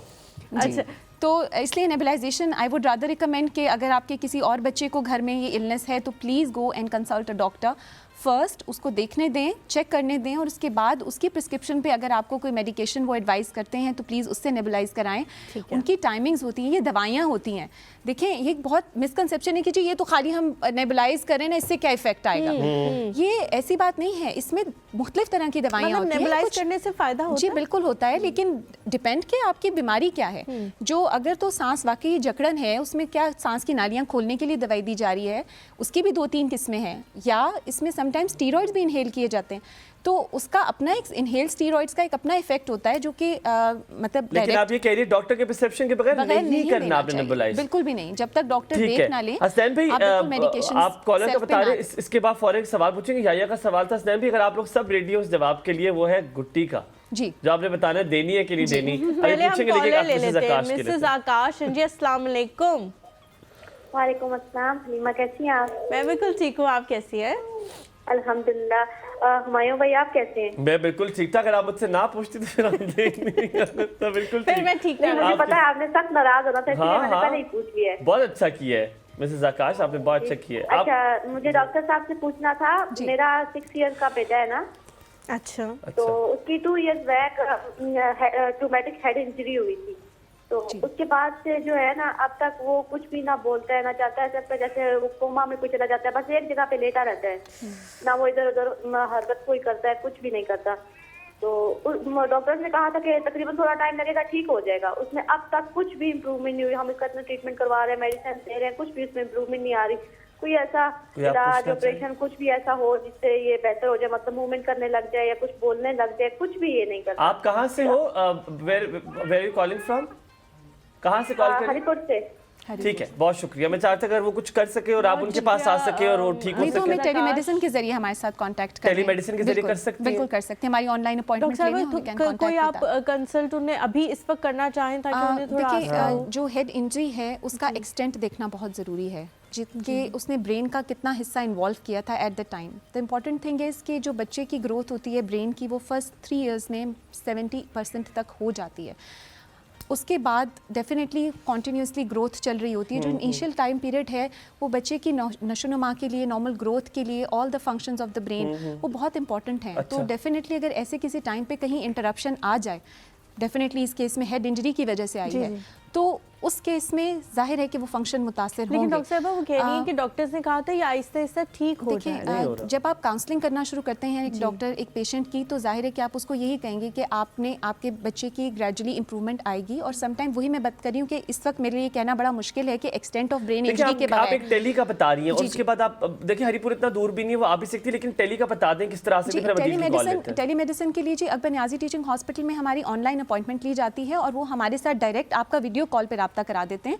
तो हमारे साथ कैसे रब्ता करें? वो नंबर्स हैं हमारे जो वेबसाइट पे चले जाए, वहाँ पर हमारे जो है वो ऑनलाइन नंबर्स हैं, उनसे आप रब्ता करके हमारी ऑनलाइन अपॉइंटमेंट ले लें और हमारे पास डायरेक्टली वीडियो कॉल पे हम उनके साथ कि आप किसी भी तरह से डॉक्टर साहिबा को दिखा दें बच्चे। ठीक है, अदील हमारे साथ है। सुबह खैर अदील, क्या हाल चाल है, आप कैसे हैं? अच्छा जी, अल्लाह का शुक्र, बहुत खैरियत से।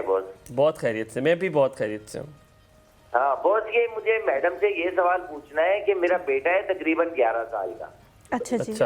11 साल का बेटा है, तो उसका हर यानी 8-10 दिन बाद ना उसका गला खराब हो जाता है, जैसे टॉन्सिल्स हो जाते हैं ना, इस तरह हो जाता है। तो हम ऑगमेंटन उसको देते हैं तो उससे फर्क पड़ जाता है।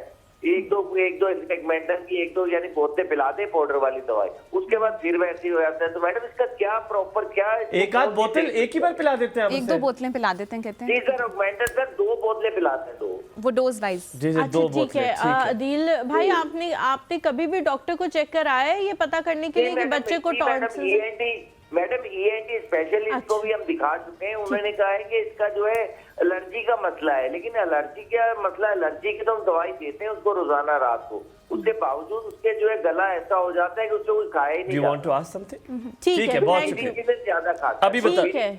ठीक है, बहुत शुक्रिया आदिल भाई, हम अभी बताते हैं जी। ये जो कंडीशन ये बता रहे हैं, इट कुड बी कि ये एक्यूट टॉन्सिलाइटिस ही हो जो कि रिकरेंट एपिसोड्स इसको हो रहे हो, जिसके लिए इनको बार बार एंटीबायोटिक देनी पड़ रही है।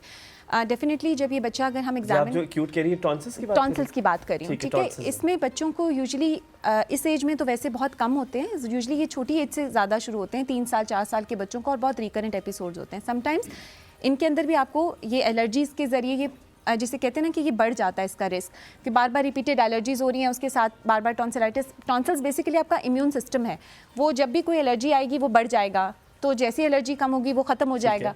लेकिन समटाइम्स ये सुपर इम्पोज बैक्टीरियल इन्फेक्शंस हो जाते हैं, वो बहुत बुरे होते हैं और वाकई वो लिटरली कभी कभी एंटीबायोटिक्स के बगैर सॉल्व नहीं ऑपरेशन कराया जा सकता है टॉन्सिल्स का? 5 साल से ऊपर के बच्चों का बिल्कुल ऑपरेशन कराया जा सकता है। कब तक?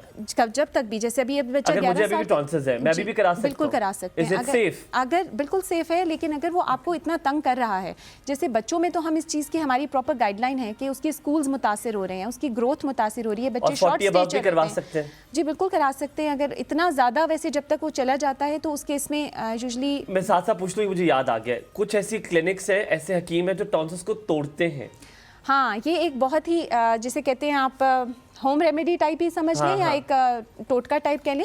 बेसिकली फॉलिकल्स बन जाते हैं, फॉलिकल्स जिसको हम कहते हैं अंदर पीप के दाने से अंदर बन जाते हैं, की तरफ बन। और आपको पता है कि जिसमें में किसी भी जगह जब पीप का दाना बन जाता है, जब तक उसको बस्ट नहीं किया जाता वो ठीक नहीं होता, बुखार नहीं होता, उतरता नहीं है। तो उस केस में जब गले के अंदर होते हैं तो या तो एंटीबायोटिक्स के जरिए उसको कम किया जाता है, और एंटीबायोटिक्स डेफिनेटली ज़रूरी होती हैं ताकि उसको कम किया जाए। ये पुराने ज़मानों में ये टोटका किया जाता था कि वो डायरेक्ट उसको बस्ट कर देते थे, तो वो फॉलिकल्स जो हैं वो बस्ट हो जाते थे और उसके बाद वो जी वो फॉलिकल्स निकल जाते हैं और वो बेहतरी होना शुरू हो जाती है, पस निकल जाती है उनमें से।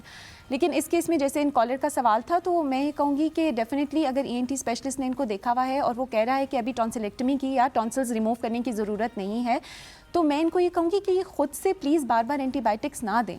हो सकता है कि समटाइम्स वो एलर्जिक ही हो और वो एंटी एलर्जिक एक तरह की ये ले रहे हैं जो ये रात को लेते हैं। डॉक्टर के पास लेके जाएं जी, पीडियाट्रिशियन के पास भी आइए, डेफिनेटली पीडियाट्रिशियन के पास आएँ, चाइल्ड स्पेशलिस्ट के पास आएँ, वो उसको देखें, उसके टॉन्सिल्स को एग्जामिन करें और उसके बाद डिसाइड करें कि जी वाकई देखिए ऑगमेंटन की बात जिस तरह उन्होंने की है कि एक एंटीबायोटिक है और एक बड़ी इंपॉर्टेंट एंटीबायोटिक है जो कि हमें ज़रूरत होती है, तो ये अगर ओवर द काउंटर लेते जाएंगे बार बार तो वो उस बच्चे पे असर नहीं करेगी एक टाइम। अच्छा डॉक्टर साहब वो कह रहे हैं कि ENT वाला कह रहे हैं इसको टॉन्सिल सिरे से है ही नहीं, इसको एलर्जी है, तो क्या ये मुमकिन है कि उसको किसी ऐसी चीज से एलर्जी हो जो अभी तक डायग्नोज ही ना हुई हो? देखिए मोस्ट लाइकली वही बात है कि जब तक ये बच्चा हमारे प्रॉपर हिस्ट्री और एग्जामिनेशन के बाद ही हम ये बात कह सकते हैं कि ऐसा हो सकता है कि कोई एलर्जन है जो उसको तंग कर रहा है, जिसके बाद रिकरेंट उसको टॉन्सिल्स इसके इन्फ्लेम होते जा रहे हैं। तो टॉन्सिल्स की इन्फ्लेमेशन भी बैक्टीरियल और वायरल दोनों तरह से हो सकती है, और उसके लिए भी जाहिर है कि जब तक आप लोगों को बहुत पसंद आ रही होंगी, आप बहुत अच्छे तरीके से एक्सप्लेन करनी है। अब मैंने कहा आपको फिर हम इसलिए आपसे कंट्रोवर्शियल सवाल पूछ लें, गुट्टी हाँ जी बिल्कुल गुट्टी देनी चाहिए कि नहीं देनी चाहिए, ये आज आपने एक्सप्लेन हमें करना। अच्छा जी, मेडिकली अगर हम ये बात करें तो हम गुट्टी यूजुअली जो एक जनरल कॉन्सेप्ट है वो ये है कि जी शहद की गुट्टी दी जाती है।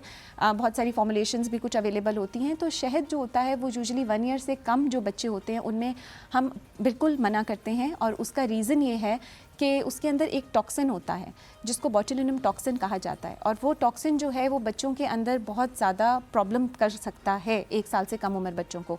सो इस वजह से हम अवॉइड करते हैं कि अल्टरनेटिव जी अल्टरनेटिव हम तो गुट्टी अवॉइड ही करते हैं। जैसे आप सल्लल्लाहु अलैहि वसल्लम ने हलीमा ने जिक्र किया, बड़ा खूबसूरत जिक्र ये था कि उन्होंने खजूर जो है चबाकर आप सल्लल्लाहु अलैहि वसल्लम के मुबारक मुंह से चबाकर उन्होंने दी थी। तो वो जी वो हजूर पाक सल्लल्लाहु अलैहि वसल्लम का मुबारक बिल्कुल ही एक हदीस के अंदर ये साबित है, और ये उनका लुआब है, वो तो उसमें तो शिफा थी। ठीक है जी, ये जो है अब किसी का कि कोई प्रॉब्लम है, ओरल हाइजीन कैसी है, और जो मतलब आपको नहीं पता कि उनकी ओरल हाइजीन कैसी है, ठीक है ना, तो आप एक छोटे से न्यूबॉर्न बेबी के अंदर किसी का लुआब डाल देंगे तो डू यू एक्सपेक्ट कि वो ठीक होगा? तो मैं तो मतलब डॉक्टर साहब एविडेंस नहीं रिकमेंड। लेकिन एक और चीज़ भी है कि जैसे आपने कहा ना 1 साल से कम उम्र बच्चों को हम बिल्कुल रिकमेंड ही नहीं करते। गुट्टी तो चले एक अलग टॉपिक है, लेकिन उसके अलावा भी जैसे ही थोड़ा सा मतलब मसला होना शुरू होगा गले का नाक का, तो दादियाँ नानियाँ जो घर में होती हैं वो कहती हैं शहद में थोड़ा सा काली मिर्च इस तरह का वो टोटका भी बताती हैं, वो भी क्या करना चाहिए? 1 ईयर पे लेस से नहीं, कोई एक्सपेरिमेंट नहीं, ठीक है जी, वो नहीं है, अवॉइडेंस है, बहुत इसके साइड इफेक्ट्स क्या है, किस वजह से मना किया जाता है? मैंने आपको बताया ना कि टॉक्सिन होता है इस शहद में, ठीक है ना, जो कि आपको नहीं पता होता कि ये अवेलेबल, आप you can not detect that earlier.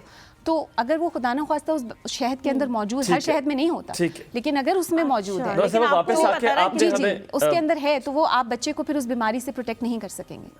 ठीक है, आपने बड़ी चीज़ें डिटेल में हमें बताई हैं, और आज हमें ये पता चला है कि जो हम लोग अच्छी जाके केमिस्ट जाके एंटीबायोटिक्स ले लेते हैं, कहते हैं कि बस दड़ादड़ खाओ, जुकाम करो ख़त्म, वो आपने कहा इतना नहीं करना, आपने डॉक्टर की प्रिस्क्रिप्शन के साथ लेना है चीज़ें, इवन दो नेबुलाइज भी आपने डॉक्टर की प्रिस्क्रिप्शन के बाद लेना है। बहुत बहुत शुक्रिया डॉक्टर सुंबल, बहुत अच्छा लगा आपसे मुलाकात करके।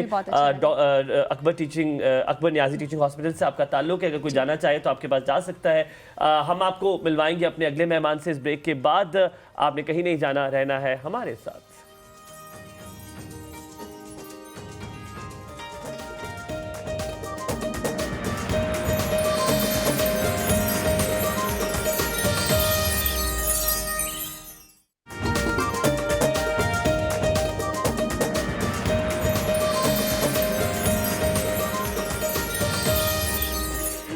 जी वेलकम बैक आफ्टर ब्रेक। आप देख रहे हैं एक और सुबह, और इसी तरह हम जिंदगी में आपको इस तरह एंटरटेन करते रहेंगे। अल्लाह ताला हमारी टीम को इसी तरह सलामत रखे कि वो मैं आप तक पहुंचाने थे। जिस दिन उन्होंने यहाँ से निकाल दिया तो वो अलग बात है, आप लोगों ने मुहिम चलानी है। मेरा इस बात से कोई स्टेटमेंट से कोई ताल्लुक नहीं है जी। आपको आज हम उनसे मिलवाएंगे, जैसे कि अब आप बीमारियों की हमने बात की, और जब बंदा ठीक ठाक होता है तो बंदा चाहता है कि वो फिर अपनी ब्यूटी पे जो है ना वो एनहांसमेंट पे थोड़े से काम करता है कि यार स्किन भी अच्छी हो। अच्छा लगना किसको नहीं अच्छा लगता, सबको अच्छा लगता है। हलीमा एक और चीज़ है जो लोग पता नहीं क्यों निगलेक्ट कर देते, अपने हाथ, अपने नाखून। मुझे नहीं समझ आती कि लोग क्यों नहीं रेगुलरली अपने नाखून काटते, क्यों नहीं वो अपने नाखून मैनिक्योर पेडिक्योर कराने की जरूरत नहीं है। आप खुद अपने हाथों और पाँव का जो है वो ख्याल रखें, ये बड़ा इंपॉर्टेंट होता है। अच्छा बाकी जो आपने बात की है ना मैनिक्योर पेडिक्योर वाली, मैं कुछ ऐसा पहले काफ़ी ऐसे बाद मैनिक्योर पेडिक्योर कराने गई तो उसने मुझे कहा आप तो बहुत रेगुलर कराते हो। मैंने कहा मैं आई डोंट इवन रिमेम्बर कि मैंने लास्ट कब कराया था। तो शी वाज लाइक कि नहीं लग रहा है कि हाँ, तो अपने हाथ पाँव को साफ रखें, आप स्किन को इन्हांस करें।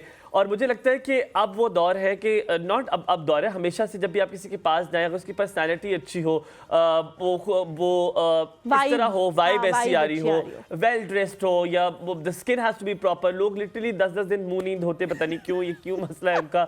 But it is hygiene is very important. But once you have done the hygiene, then आप ब्यूटी एनहांसमेंट अब एक वतीरा बन चुका है लोगों का। आप बहुत सारी चीज़ें जो ऐसी प्रोडक्ट्स आप यूज़ करते हैं, अपनी ट्रीटमेंट्स ऐसी कराते हैं जिनसे आप अपनी ब्यूटी को इन्हांस कर सकते हैं। इसी हवाले से वो जो आप प्रोसीजर्स कराते हैं वो कितने हार्मफुल हैं, कितने बेहतर हैं, कितने बेहतर नहीं है, किससे कराना चाहिए, किससे नहीं कराना चाहिए। तो कहते हैं ना, right from the horses mouth, which I keep on repeating. हमारे साथ वो मौजूद है जो कि डर्मेटोलॉजिस्ट भी हैं, एस्थेटिशियन भी हैं, और अपनी डिग्रीज जो है वो लिटरली वो ऐसी हैं कि वो अपनी डिग्रीज संभाल के रख कर अपने दीवारों पर लगा रही कि जी आई एम सर्टिफाइड, और मैं ऐसे ही कहीं से सीख के नहीं, बल्कि प्रॉपर सीख कर आई हूं। हमारे साथ कोर्स कर नहीं, जी बिल्कुल। तो हमारे साथ मौजूद हैं डॉक्टर सफिया हबीब, पुरजोर फरमाइश पर आज आपके सामने मौजूद हैं। अस्सलाम वालेकुम, सुबह खैर, क्या हाल चाल है? अस्सलाम वालेकुम। वालेकुम अस्सलाम। बिल्कुल ठीक ठाक, आप कैसे हैं? बिल्कुल ठीक ठाक। डॉक्टर इतनी खुश शक्ल हो तो फिर दिल करता है कि इन्होंने भी कुछ किया होगा, चलते हैं इनके पास। और डॉक्टर सफिया, पहला हम आइस ब्रेकिंग का सवाल पूछते हैं, वो ये कि सुबह आप कितने बजे उठती हैं? सुबह तो मैं थोड़ा लेट ही उठती हूँ, क्योंकि मेरा क्लिनिक और ऑफिसेस लेट स्टार्ट होता है हॉस्पिटल, और उसमें अच्छे वक्तों में अच्छी तालीम ले ली थी ताकि आराम से उठ सकूं। हाँ, उठने का मुझे हमेशा से सुबह थोड़ा इशू रहा है। अच्छा। अपने कॉलेज डेज में भी आई वाज अल्बिट, मुझे होता था सुबह थोड़ा सा अर्ली राइजर। या जैसे कॉलेज डेज की उन्होंने बात की है, वेरी रेयरली, तो अगर आप लोग गौर फरमाएं तो इनके हस्बैंड भी यहाँ बैठे, उन्होंने कॉलेज डेज के साथ ही अपने हस्बैंड को देखा है। और रात को सोती कितने बजे? रात को मैं बहुत लेट नहीं सोती हूँ। अच्छा। 11 नहीं तो बस 11:30 सो जाते हैं। 11 साढ़े 11 तक हम सो जाते हैं। चलें, बेहतरीन हो गया। And that's very important for skin health. हाँ, I was about to say this, कि लोग आपको देखते ही ये सोचते होंगे, जैसे हमारी ने कहा कि बहुत सारे प्रोसीजर्स कराए हुए हैं, लेकिन प्रोसीजर्स कराने के बावजूद अगर आपका लाइफस्टाइल सही नहीं है, आप 3-4 घंटे सो रहे हो, तो वो सारा खराब हो जाएगा। क्या ये वाकई आप लोग रिकमेंड करते हैं? बिल्कुल करते हैं, बिकॉज आपकी health and your internal health, your skin health, it is all multi factorial उसमें इश्यूज़ होते हैं, जिसमें आपकी रूटीन जो है, आपकी डाइट जो है, आपकी एनवायरनमेंट, आपका स्ट्रेस लेवल, आपकी इंटरनल जो आप डाइट एंड चीज़ें ले रहे हैं, या अगर कोई डिज़ीज़ प्रोसेस चल रहा है, ये सब चीज़ें मिल के डिसाइड करते हैं कि आपकी स्किन और नेल्स एंड हेयर हेल्थ कैसी होएगी। इफ़ यू आप रात को लेट सोते हैं, जागते रहते हैं, तो अल्लाह ताला ने एक सर्कैडियन रिदम बनाया हुआ है जो हमारा सूरज के साथ है बॉडी का। अगर आप रात को लेट जागते रहते हैं तो वो जो हार्मोन्स और वो जो रिपेयरिंग प्रोसेस है वो प्रॉपरली नहीं प्रोग्रेस करता। तो आप बेशक सारा दिन सोते रहें, दिन की नींद is not going to repair the processes जो अंदर डैमेजेस और चीज़ें हो गई हैं। उसके लिए रात की नींद और टाइम पे नींद इज़ वेरी इंपॉर्टेंट। डॉक्टर साहिबा, before we jump into the botox और थ्रेड लिफ्ट और ये फिलर्स, मैं सिर्फ चाह रहा हूं कि डॉक्टर साहिबा खुद हमें बताएं कि हलीमा ने जो सवाल पूछा शुरुआत वहीं से करते हैं, ये लास्ट सवाल होगा, उसके बाद हम प्रोसीजर्स के बाद जाएंगे। आपसे प्रोसीजर करा लिया, डार्क सर्कल्स खत्म करा लिए, झुर्रियां खत्म करा ली, कर ली, और आपने अपनी डाइट वही रखी, आपने अपनी रूटीन वही रखी, फिर आप दूसरे तीसरे हफ्ते आते हैं, डॉक्टर साहिबा ये आपने क्या किया है? ये तो वैसे ही हो गया है। डॉक्टर साहिबा आपके साथ मैजिक की छड़ी लेकर नहीं खड़ी हुई, आपने अपना खुद भी ख्याल रखना है।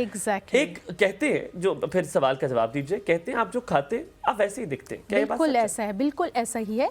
और इसमें आपका ये ट्रायंगल काइंड ऑफ थिंग अगर आप समझ लेना कि it's your physician, yourself and the environment, 3 factors, या डाइट जो भी है आपकी। अगर आपकी रूटीन, आपकी डाइट हेल्दी है, आप ऑर्गेनिक खाते हैं, आप प्योर चीज़ें खाते हैं, आप बहुत ज़्यादा प्रोसेस्ड खाना नहीं खा रहे हैं, और आपकी नींद ठीक है, आपका स्ट्रेस लेवल्स ठीक हैं, तो ये तो हो गई आपकी सारे फैक्टर्स हो गए। फिर आपकी जो अपनी स्किन केयर रूटीन है वो ठीक है, और डॉक्टर्स जो आपको बता रहे हैं वो सब चीज़ें आप मिल के कर रहे हैं, तो फिर आपकी स्किन हेल्थ और हेयर और नेल सब फिट रहेगा। बोटॉक्स की बात कर चुके हैं, फिलर्स की बात कर चुके हैं, आज हम आपसे पूछेंगे थ्रेड लिफ्ट की कि वो कब कब आप यूज करते हैं। हम कॉलर ले लें शाहिद का, और फिर हम करते हैं। अस्सलाम वालेकुम शाहिद, सुबह खैर।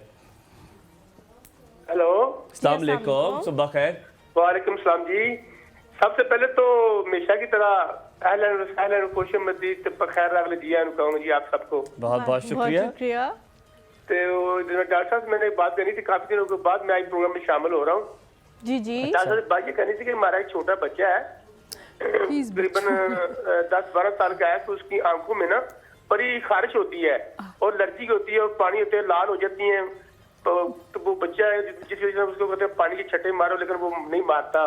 तो उसको वो कतरे भी लाग दिए, डॉक्टर साहब लेके दिए, लेकिन कोई आराम नहीं आ रहा। वो कह रहे ये बड़ा होगा खुद ही सही हो जाएगा, लेकिन अभी मुझे हमें कोई समझ नहीं आ रही।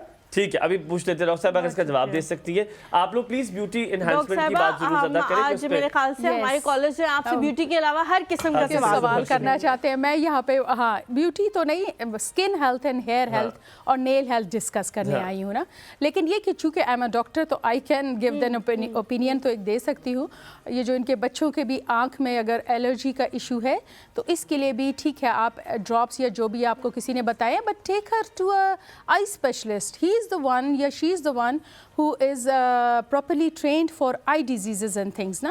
जैसे किसी को अगर सांस का प्रॉब्लम है या कुछ तो आपने चेस्ट स्पेशलिस्ट के पास लेके जाना है, पल्मोनोलॉजिस्ट के पास। इसी तरह अगर आँख में इशू है तो आप आई स्पेशलिस्ट के पास लेके जाएं।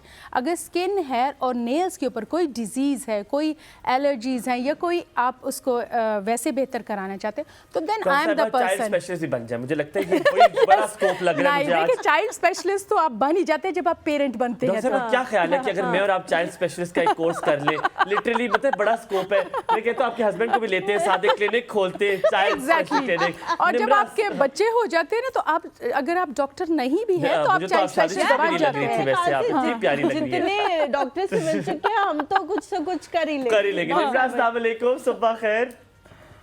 अस्सलाम वालेकुम सर। ये निम्रा तो नहीं है आवाज, निम्रा की आवाज किसकी आवाज? हेलो जी निम्रा, अस्सलाम वालेकुम। वालेकुम अस्सलाम, मैं रावलपिंडी से बात कर रही हूँ जी। ठीक है, हेलो निम्रा, कैसी हैं आप? ठीक है, मैं बिल्कुल ठीक हूँ जी। मेरा ये क्वेश्चन है कि विंटर्स में जैसे हेयर फॉल और डैंड्रफ बहुत ज्यादा होती है तो इसके लिए आप क्या सजेस्ट करती हैं? ठीक है जी, thank you so much Nimra. मैंने ये भी सुना है कि ऑयलिंग इज गुड, बट कुछ लोग ये भी कहते हैं कि ज्यादा ऑयलिंग इज नॉट गुड। अच्छा निम्रा, एक और चीज है बड़े मजे की, मेरी बहन ने ना वो कोकोनट ऑयल जो होता है ना वो मुझे कहते हैं कि विंटर्स में नहीं लगाना चाहिए, वो ड्राई होता है। ये भी पूछता हूँ। Good, thank you for reminding. Thank you जी, thank you so much for calling. Okay Nimra, thank you for calling. एक सेकंड डॉक्टर साहब, हमारे साथ एक और कॉलर है, फिर हम दो सवाल ले लेंगे। जी कौन है? शम्स हैं जी, अस्सलाम वालेकुम। अस्सलाम वालेकुम जी। वालेकुम अस्सलाम, कैसे हैं शम्स? जी अल्लाह का शुक्र, अल्हम्दुलिल्लाह। आप कैसी हैं? अल्हम्दुलिल्लाह बिल्कुल ठीक। क्या पूछना चाह रहे हैं? एक्चुअली मैं आपका प्रोग्राम, पहली तो बात यह है कि बहुत ही काफ़ी अर्से से देख रहा हूँ, अब माशाल्लाह से बहुत अच्छा जा रहा है। बहुत शुक्रिया। और मैं डेली देखता हूँ। बहुत अच्छा करते हैं आप, बहुत अच्छा करते हैं, बहुत अच्छा काम कर रहे हैं। जिंदगी में सिर्फ एक ही अच्छा काम है मुझे लग रहा है आप जो कर रहे हैं। सर अल्हम्दुलिल्लाह मैं पाक आर्मी में होता हूँ। अच्छा तो माशाल्लाह। सर सवाल मेरा ये था कि मुझे ना डस्ट एलर्जी है। अच्छा। गर्मियों में मैं ठीक रहता हूँ, सर्दियों में मुझे ना डस्ट एलर्जी हो जाती है। मसलन मैंने बाइक चलाया तो आंखों में जलन या खारिश हो रही है। अच्छा। जैसे मुझे ठंडी हवा लगती है, या मैं कहीं सर्द इलाके में जाता हूँ तो मुझे नज़ला ज़ुकाम एकदम शुरू हो जाता है। ठीक है, अभी पूछते हैं। बहुत शुक्रिया। पहले तो हेयर फॉल का जी जी बिल्कुल निम्रा जो पूछ रही थी, हेयर फॉल भी बहुत होता है, डैंड्रफ। हाँ तो ऐसे है कि सर्दियों में चूँकि ड्राई हो जाता है वेदर और हमारी स्किन भी ड्राई हो जाती है, थोड़ा फ़र्क पड़ता है। और जिन लोगों को डैंड्रफ का इशू पहले से होता है उनका सर्दियों में अक्सर वो ज़्यादा हो जाता है। और उसमें ये करना होता है कि आपने कभी भी उसके ऊपर ऑयलिंग और वो चीज़ें बहुत ज़्यादा नहीं लगानी होती, क्योंकि जो सिबोरिक डर्माटाइटिस जो डैंड्रफ का इशू है उसमें एक एलिमेंट फंगस का भी होता है। तो व्हेन फंगस इज़ ग्रोइंग तो फंगस फीड्स ऑन ऑयल्स, तो आपने उसको बहुत ज़्यादा ऑयली और चिकना नहीं रखना है क्योंकि वो फंगस उससे फिर बढ़ने लगती है। अगर आप चाहते भी हैं ऑयलिंग करना तो नहाने से घंटा दो पहले कीजिए, मसाज कीजिए and then wash it off, या आप अपने बालों को शैम्पू कर लीजिए। और उसके लिए उसके शैम्पू भी आपने यूज़ करना है तो एंटी डैंड्रफ करिए जिसमें उस फंगस और उस डैंड्रफ को ख़त्म करने वाले ही अज्जा होते हैं। तो always use an anti dandruff shampoo. Then उसके अंदर जो फंगल एलिमेंट होता है उसके लिए जब आप डर्माटोलॉजिस्ट, स्किन स्पेशलिस्ट के पास जाते हैं तो वो आपको अक्सर औकात भी इसमें एक एंटी फंगल लोकल एप्लीकेशन के लिए भी लोशन देते हैं, लेकिन ताकि उससे वो भी ख़त्म हो जाता है और जो उसके अंदर फंगल एलिमेंट होता है वो भी ख़त्म हो जाता है। अच्छा डॉक्टर साहब, बहुत सारे लोग ये कहते हैं कि जब तक एंटी डैंड्रफ शैम्पू यूज़ करते रहते हैं आपको डैंड्रफ से निजात मिलती है, ये आपने यूज़ करना छोड़ा और किसी और शैम्पू की तरफ गए तो दोबारा से उसी तरह से कॉल ले लेते, फिर आपसे हलीमा के सवाल के जवाब दें। अस्सलाम वालेकुम सबा, सुबह खैर, क्या हाल चाल है? वालेकुम सलाम, अल्हम्दुलिल्लाह। आप बताएं आप दोनों कैसे हैं? हम दोनों बिल्कुल ठीक है। आप बताएं आप ठीक हैं? जी अल्लाह का शुक्र है। जी बताएं क्या सवाल पूछेंगी? जी, सबसे पहले तो मैं आपके शो की तारीफ करूंगी कि आपका शो बहुत अच्छा है। बहुत और शुक्रिया, अच्छा बहुत लगा। बहुत शुक्रिया, बहुत शुक्रिया, सलामत रहे।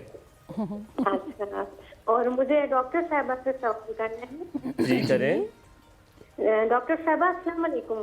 जी अस्सलाम वालेकुम, कैसी हैं आप? जी बोलिए। जी अल्हम्दुलिल्लाह, आप बताएं आप कैसी हैं? जी मैं भी बिल्कुल ठीक, फर्स्ट क्लास। जी, मुझे ये पूछना है आपसे कि मुझे कुछ अच्छे पहले जो है ना हाथ और पैरों में स्किन डिजीज हुई थी, तो वो मैंने 2 दफा ट्रीटमेंट मैंने ली है। अब डॉक्टर मुझे क्या लिया आपने? ट्रीटमेंट मैंने ली है। ठीक है, ओके। तो वो जो है ना, अब मुझे तीसरी दफा डॉक्टर कह रहे हैं कि आपके हाथ और पैरों की सर्जरी होगी।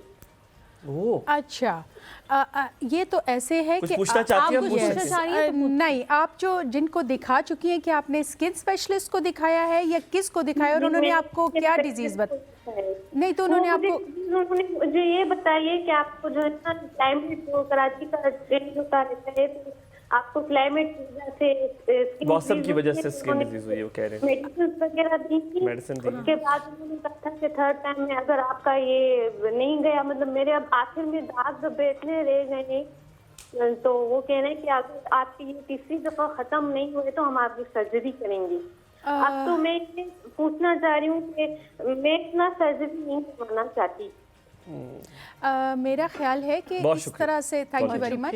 यस, आप जब तक मैं देख नहीं सकती आपके हाथों को या पाँव को तो आई कांट रियली कमेंट, लेकिन अगर आपने किसी डॉक्टर को या डॉक्टर को तो नहीं, स्किन स्पेशलिस्ट को, डर्माटोलॉजिस्ट को दिखाया है, तो फिर आप उनके मशवरे के मुताबिक ही चलिए। डॉक्टर साहब आपके पास आ सकती हैं? Can you treat ji her? बिल्कुल बिल्कुल बिल्कुल आ सकती हैं। तो डॉक्टर साहब कोई कराची आपके से साथ राब्ता करने का है? यस, ऑनलाइन कंसल्टेशंस ली जा सकती हैं, और मेरे जो फेसबुक और इंस्टाग्राम और जो मेरा क्लिनिक का एड्रेस है वो सब चीज़ उन पे दिया हुआ है। आपने किस नाम से फेसबुक और जी इंस्टाग्राम? डॉक्टर सफिया हबीब के नाम से है। डॉक्टर सफिया हबीब के नाम। यस, डॉक्टर सफिया हबीब इंस्टाग्राम पे भी और डॉक्टर सफिया हबीब फेसबुक पे भी, और इसी तरह लिंक्डइन और मेरा वेबसाइट और सब चीज़ हर जगह पे आप मौजूद हैं। कोई ऐसी जगह नहीं है जहाँ पे डॉक्टर सफिया ना हो। हर जगह पे आपको डॉक्टर सफिया मिलेंगी। तो आप ऑनलाइन कंसल्टेशन ले सकते हैं, लेकिन उसके लिए भी I have to see her hands and feet और इसकी हिस्ट्री प्रॉपर जानना, और फिर उसकी ट्रीटमेंट हम कर सकते हैं। फिलहाल वो जो उनके डर्माटोलॉजिस्ट कह रहे हैं वो उसी हिसाब से ही अपनी ट्रीटमेंट कराएंगे। ठीक है जी, ठीक है डॉक्टर सफिया। अब आपके इकबाल हैदर है हमारे साथ। अस्सलाम वालेकुम। हमने बीच में एक कॉलर का किसी का क्वेश्चन आंसर मिस भी किया है। मेरा आंसर मिस किया। वालेकुम अस्सलाम जी, क्या पूछना चाह रहे हैं? जी मुझे तो ये डस्ट एलर्जी मुझे तकरीबन डस्ट एलर्जी यार, जब मट्टी स्पेशलिस्ट बुलाना चाहिए। अगर मैं तो घर से बाहर ही नहीं निकलता, अपने आप को बड़ा सेफ रखता हूँ। मेरी रिहाइश सफदरजंग ब्लॉक में है। अच्छा समझे ना? तो मैं आपका प्रोग्राम देख रहा हूँ, माशाल्लाह आपका प्रोग्राम बहुत अच्छा है। अल्लाह ताला आपको तरक्की दे, तंदुरुस्ती दे। बहुत शुक्रिया। डॉक्टर साहब से मेरा यही सवाल है कि ये जो मुझे तकलीफ है ना, इसका कोई आप मुझे प्रॉपर हल बताएं। डस्ट एलर्जी है, प्रॉपर हल बताएं आपने। बहुत शुक्रिया जी कॉल करने के लिए। पहले भी एक सवाल कॉलर थे, उन्होंने भी ये किया था। बिल्कुल, डस्ट एलर्जी कॉमन चीज़ है और बहुत सारी चीज़ों से किसी भी वक्त किसी को भी एलर्जी हो सकती है। एलर्जी इज़ अ प्रोसेस कि जिसमें आप बेशक सारी ज़िंदगी अगर आपको किसी शय से नहीं भी हुई तो कभी भी डेवलप हो सकती है। और हमारी तो अब जो एनवायरनमेंट और पोल्यूशन और गंद और लाहौर से उनका और लाहौर, यस, तो लाहौर में तो अगर आप खत्म ही हो गए, वही खत्म कर देते हैं बात। लाहौर और कराची वाले बेचारे तो बस आप ऐसा करें ना, डबल मास्क लगा के फिरा करें। इसके अलावा आप कुछ भी एयर प्योरीफायर डॉक्टर साहब नहीं फराहम करें। जवार साहब जी, अस्सलाम वालेकुम। जवार साहब सुबह खैर। अस्सलाम वालेकुम। वालेकुम अस्सलाम। जवार भाई क्या हाल है? मैं अल्हम्दुलिल्लाह। मेरा बासी ठीक है? प्यारा बासी बिल्कुल ठीक ठाक अल्हम्दुलिल्लाह। बहुत शुक्रिया पूछने के लिए। माशाल्लाह माशाल्लाह। अलीमा आपा क्या हाल है? ठीक है? बिल्कुल ठीक अल्हम्दुलिल्लाह। आप कैसे हैं? मैं बिल्कुल ठीक, खैर खैरियत। मजबूर कर देते हैं फोन करने पे। हम यही कर रहे हैं, यही कर रहे हैं। मजबूर करने के लिए आते हैं हम लोग यहाँ पे। हम अंकल डॉक्टर साहबा जी। वालेकुम अस्सलाम जी, बोलिए आपका कोई क्वेश्चन है? मैंने पूछना यह था कि जैसे अब सर्दियाँ हैं जी जी आ रही हैं हमारे पंजाब में, और हम रहते हैं जहाँ पे, वहाँ पे एसी हैं गर्म लगे हुए। अच्छा। सारा दिन गर्म एसी चलते हैं। ओके। और गर्मियों में ठंडे एसी चलते हैं। ठीक है। अंदर ठंड होती है, बाहर गर्मी होती है, अंदर गर्म होता है, बाहर ठंड होता है। इससे जिल्द पे कितना का असर होता है? That's a good question यार। Very good. Thank you so much. ये एग्जैक्टली ये जो हमारा सर्दियों में गरम वाला और गर्मियों में सर्द वाला एसी चलता है। एक मिनट आप रुक जाएंगे, बड़ा अच्छा सवाल है, आपको इसका डिटेल में जवाब देना है। हम छोटी सी ब्रेक लेते हैं, उसके बाद ओके तब तक हम जल्दी से जी ब्रेक ले, वरना डॉक्टर साहब जवाब देने लग जाएंगे।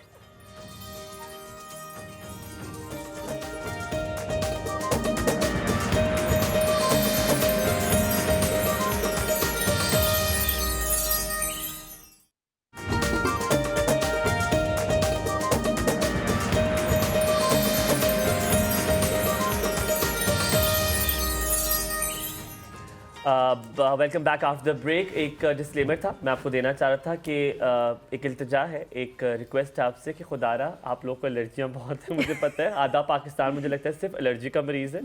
आप लोग के लिए हमने पहले हाफ में रखा था ये जो खातून जिनको डॉक्टर सफिया हबीब कहा जाता है, ये डर्मेटोलॉजिस्ट है। अगर आपको स्किन डिजीज़ है, आपने इन्हांसमेंट करनी है, ब्यूटिफाई करना है, नेल, हेयर, स्किन, बॉडी का कोई पार्ट भी आपने उसको उसकी कोई मसला है, नॉट एलर्जी, अब आपने एलर्जीज के लिए कॉल नहीं करनी। हाँ, और अगर आप लाहौर या कराची में आपको एलर्जीज है तो 2 मास्क या 3 मास्क आपके लिए मुफीद होंगे इंशाल्लाह, कि वहाँ पे बहुत ज़्यादा एयर पोल्यूशन है। याद रखिएगा, इनके कैमरा डालें, डॉक्टर सफिया पे कैमरा डालें। ये जो डॉक्टर सफिया हबीब हैं ये डर्मेटोलॉजिस्ट है। आपने ऐसे करना है, ऐसे ये डर्मेटोलॉजिस्ट है, ये स्किन का इलाज करती है। थ्रेड लिफ्ट का मुझे अगर बता दें हलीमा से पहले, आप क्यों पीछे पड़ गए? मैंने कराना है ना। ओके इसलिए वो इसलिए इतना इंटरेस्टेड है ना, उन्हें कराना है। तो आपने इसके लिए मेरे क्लिनिक आना है, यहाँ पे मैं आपको नहीं बताऊंगी। अच्छा मेरी बात सुने, आपका क्लिनिक कहाँ पे है? अगर कोई आपसे राब्ता करना चाहता है, आपको किस तरह से राब्ता कर सकता है, ऑनलाइन भी, और क्लिनिक कहाँ पे अगर कोई आना चाहे? मैं जो है वो यहाँ पे F8 इस्लामाबाद में अली मेडिकल सेंटर है, हॉस्पिटल है, वहाँ पे बैठती हूँ as a dermatologist and aesthetic physician, and then I work in a clinic in F10 2। ठीक है, उसका नाम स्किन एस्थेटिक क्लिनिक है और F10 2 में है, वहाँ पे आप आ सकते हैं। फ़ोन नंबर मेरा जो है वो आप स्क्रीन पे चलवा दें चाहे, और इनसे ले सकते हैं इस प्रोग्राम के उसमें, और मेरे जितना भी इंस्टाग्राम या फेसबुक है उसके ऊपर भी फ़ोन नंबर दिया हुआ है। ठीक है, तो आप मेरे क्लिनिक पे आ सकते हैं 12:30 से लेकर शाम 4-5 बजे तक मैं वहाँ पे होती हूँ। अगर आपको स्किन की कोई भी स्किन, हेयर, नेल्स की कोई डिजीज़ हो, like eczemas, psoriasis, any fungal bacterial infection हो जाता है, वो सब चीज़ें, या आप अपनी जो है वो एस्थेटिक ट्रीटमेंट कराना चाहते हैं, स्किन रिजुविनेट कराना चाहते हैं, अपनी स्किन को एंटी एजिंग ट्रीटमेंट्स कराना चाहते हैं, आप उसको लिफ्ट करवाना चाहते हैं, आप उसको जहाँ पे झुर्रियाँ हैं वो ख़त्म कराना चाहते हैं, कोई पिगमेंट्री इश्यूज़ हैं, कोई आपके दाग धब्बे हैं उनको करवाना चाहते हैं।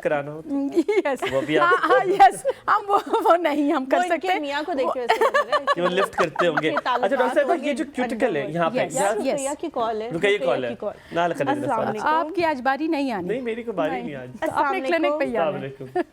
हमारी अक्सर नहीं आती। अस्सलाम वालेकुम जी रुकैया, क्या हाल चाल है? मैं ठीक हूँ, शुक्रिया। डॉक्टर से बात हो सकती है? जी हो सकती है। हमने और किस लिए बुलाया है? अच्छा, मेरे 2 क्वेश्चंस हैं। एक तो मैं ये पूछना चाहती हूँ कि स्माइल लाइंस और क्रोज फीट के लिए, और जो फोरहेड पे लाइंस बनती है, इनके लिए क्या सजेस्ट करते हैं, फिलर्स या बोटॉक्स? ठीक है, बेहतरीन सवाल जी। और दूसरा मेरा ये क्वेश्चन है कि मेरी बेटी को एक्जिमा का इशू है, मतलब उसके हाथों पे बहुत उसकी ड्राई स्किन है। ठीक है, तो जैसे बर्तन बनना होता है या कुछ इस तरह, सोप कौन सा कोई अच्छे, कोई जो जेंटल ऑन स्किन हो वो कोई रेकमेंड कर दे? ठीक है, बेहतरीन, थैंक यू जी, thank you so much Ruqaiya for calling. Break पे जाने से पहले जो सवाल आया था कि डिफरेंस ऑफ टेम्परेचर ये कितना बैड है स्किन के लिए, कितनी आपकी स्किन इससे इफेक्ट होती है, वो उसके बारे में जी बिल्कुल। सर्दियों में जब आप इंटरनल हीटिंग में आप रह रहे होते हैं तो वो आपकी स्किन का सारा मॉइस्चर निकाल लेता है, जितना भी हाइड्रेटेड रहते भी ज़रूरी है रहना, उसके बावजूद आपकी स्किन ड्राई होती है, बिकॉज आपके जितने भी हीटर्स और हीट करने वाली चीज़ें वो सारी चीज़ को हीट कर रहे हैं, तो स्किन में से सारा जो है वो मॉइस्चर एब्जॉर्ब कर लेंगे और सक कर लेंगे, तो स्किन ड्राई हो जाएगी। इसलिए विंटर्स में आपने double triple kind of regime करनी होती है फॉर योर स्किन हाइड्रेशन, जिसमें आपने मॉइस्चराइज़र भी लगाना है और आपने फिर क्रीमी और थिक मॉइस्चराइजर्स लगाने हैं, ऑयल बेस्ड लगाने हैं, वाटर बेस्ड नहीं लगाने हैं जो गर्मियों में यूज़ किए जाते हैं। इसी तरह जब आप फिर उसके ऊपर जब बाहर निकलें तो सन ब्लॉक ज़रूर लगाएं, ताकि जो सन भी आपकी स्किन को डैमेज कर रहा है और वो भी आपका मॉइस्चर और चीज़ें और एजिंग कर रहा है, तो उससे भी आप प्रोटेक्टेड रहें। तो जो oil based cream based moisturisers हैं, they are helpful in winters. और सर्दियों में जब आपको एसी से बाहर धूप में निकलते हैं या गर्मी में निकलते हैं, तो वो फिर गर्मी ही है जो आपका दोबारा से मॉइस्चर और वो ख़त्म कर रही है। तो उसमें भी आपने यही करना होता है कि अपने आप को मॉइस्चराइज रखना और सन से प्रोटेक्ट करना है, तो वो आपकी स्किन जो है वो उसका बैरियर मेंटेन रहता है। तो उसके अंदर से जो ऊपर अगर आपने एक बैरियर क्रीम लगाई हुई है तो मॉइस्चर बाहर नहीं निकलता, ये उतनी तेज़ी से नहीं ख़त्म होता। ठीक है, जो फाइन लाइंस हैं और उसके लिए बोटॉक्स फिलर क्या चीज़ बेहतर है? It depends. आप जब पेशेंट हमारे पास आता है हम उसको एग्जामिन करते हैं, जो फाइन लाइंस और स्किन के ऊपर जो बिल्कुल depends on person to person. Yes age पे डिपेंड करता है, किस एज में करा रहे हैं, क्या आपका कंसर्न है। बिल्कुल जो फाइन लाइंस और रिंकल्स आ जाते हैं जिनको हम क्रिंकल्स कहते हैं, तो वो स्किन की रिजुविनेशन के लिए बहुत सारी हमारी लेज़र्स होती हैं, हमारे पील्स होते हैं, PRPs एंड माइक्रो नीडलिंग्स होती हैं, वो उससे एड्रेस हो जाती हैं। अब जब उससे डीपन होने लगती हैं या आप कहें कि स्टैटिक लाइंस हो जाती है। एक डायनामिक होती है जो आप हंसते बोलते हैं तो पढ़ती हैं, एक होती है कि पढ़ते पढ़ते इतनी डीप हो जाती है कि वो स्टैटिक हो जाती है, वो आपके एक्सप्रेशन दिए बगैर ही पढ़ी होती है। जब आपकी डायनामिक लाइंस हैं जो एक्सप्रेशन के साथ आ रही हैं, तो उनको हम बोटॉक्स से ट्रीट करते हैं।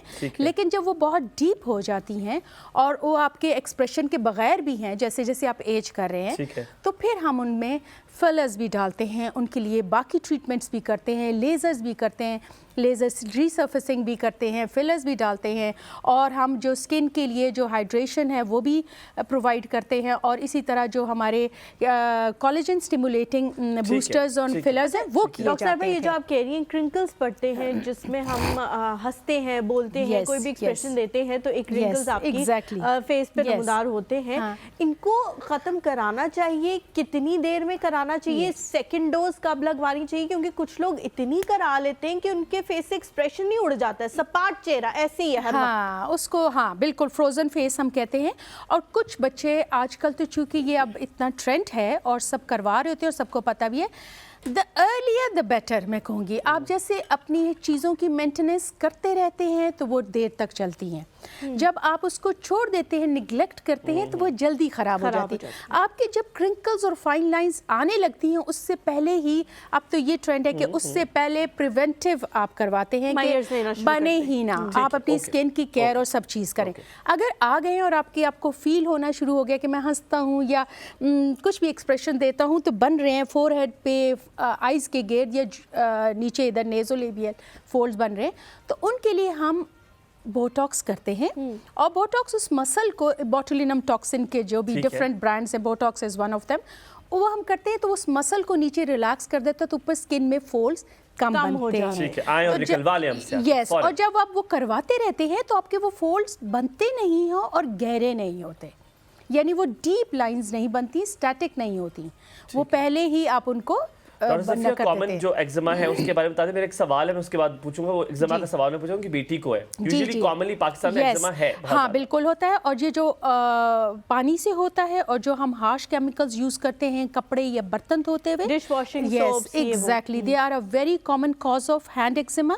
और जिस तरह जो लोग हेयर ड्रेसर्स का काम भी करते हैं, सारा दिन अपने बालों को धोना और वो डिफरेंट केमिकल्स लगाने हैं, इसी तरह जो मीट के साथ या जो शेफ्स होते हैं जो कुकिंग कर रहे होते हैं होते हो, सारा दिन सब्जियां, मीट्स, डिफरेंट पानी, सब चीज़ चल रहा होता है, तो हैंड एक्जिमा इन बहुत सारी वजहों से होता है।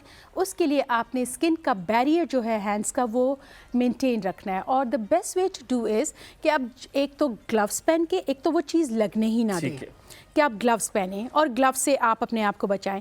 और अगर आपने फ़र्ज़ करें एक आध कोई चीज़ चम्मच है, ग्लास धो दिया है, तो फ़ौरन से अपने हाथों को मॉइस्चराइज़ करें, ठीक है, और थिक मॉइस्चराइज़र्स लगाएं। और उसके बाद जब आप शाम को रात को सोते हैं तो मॉइस्चराइज़र लगा के उसके ऊपर पेट्रोलियम जेली का भी एक लेप करें ताकि वो अंदर तक एब्जॉर्ब, और ऊपर फिर वो जो और फिर उसके अंदर जो ये जो होते हैं पॉलीथीन के ग्लव्स आते हैं जो हमारे फूड डिस्पोज करने के, हाँ, और वो पहने। और जब रात को भी आप वो क्रीम्स और वो चीज़ें लगाते हैं तो ऊपर से वो पहने ताकि वो ऑक्लूजन में रहे, नीचे स्किन के अंदर ही जाए, इधर उधर लग के आप यही लगाती हैं इसीलिए आपके इतने प्यारे हाथ। यस यस, मेरा सवाल है जो कि it's very important.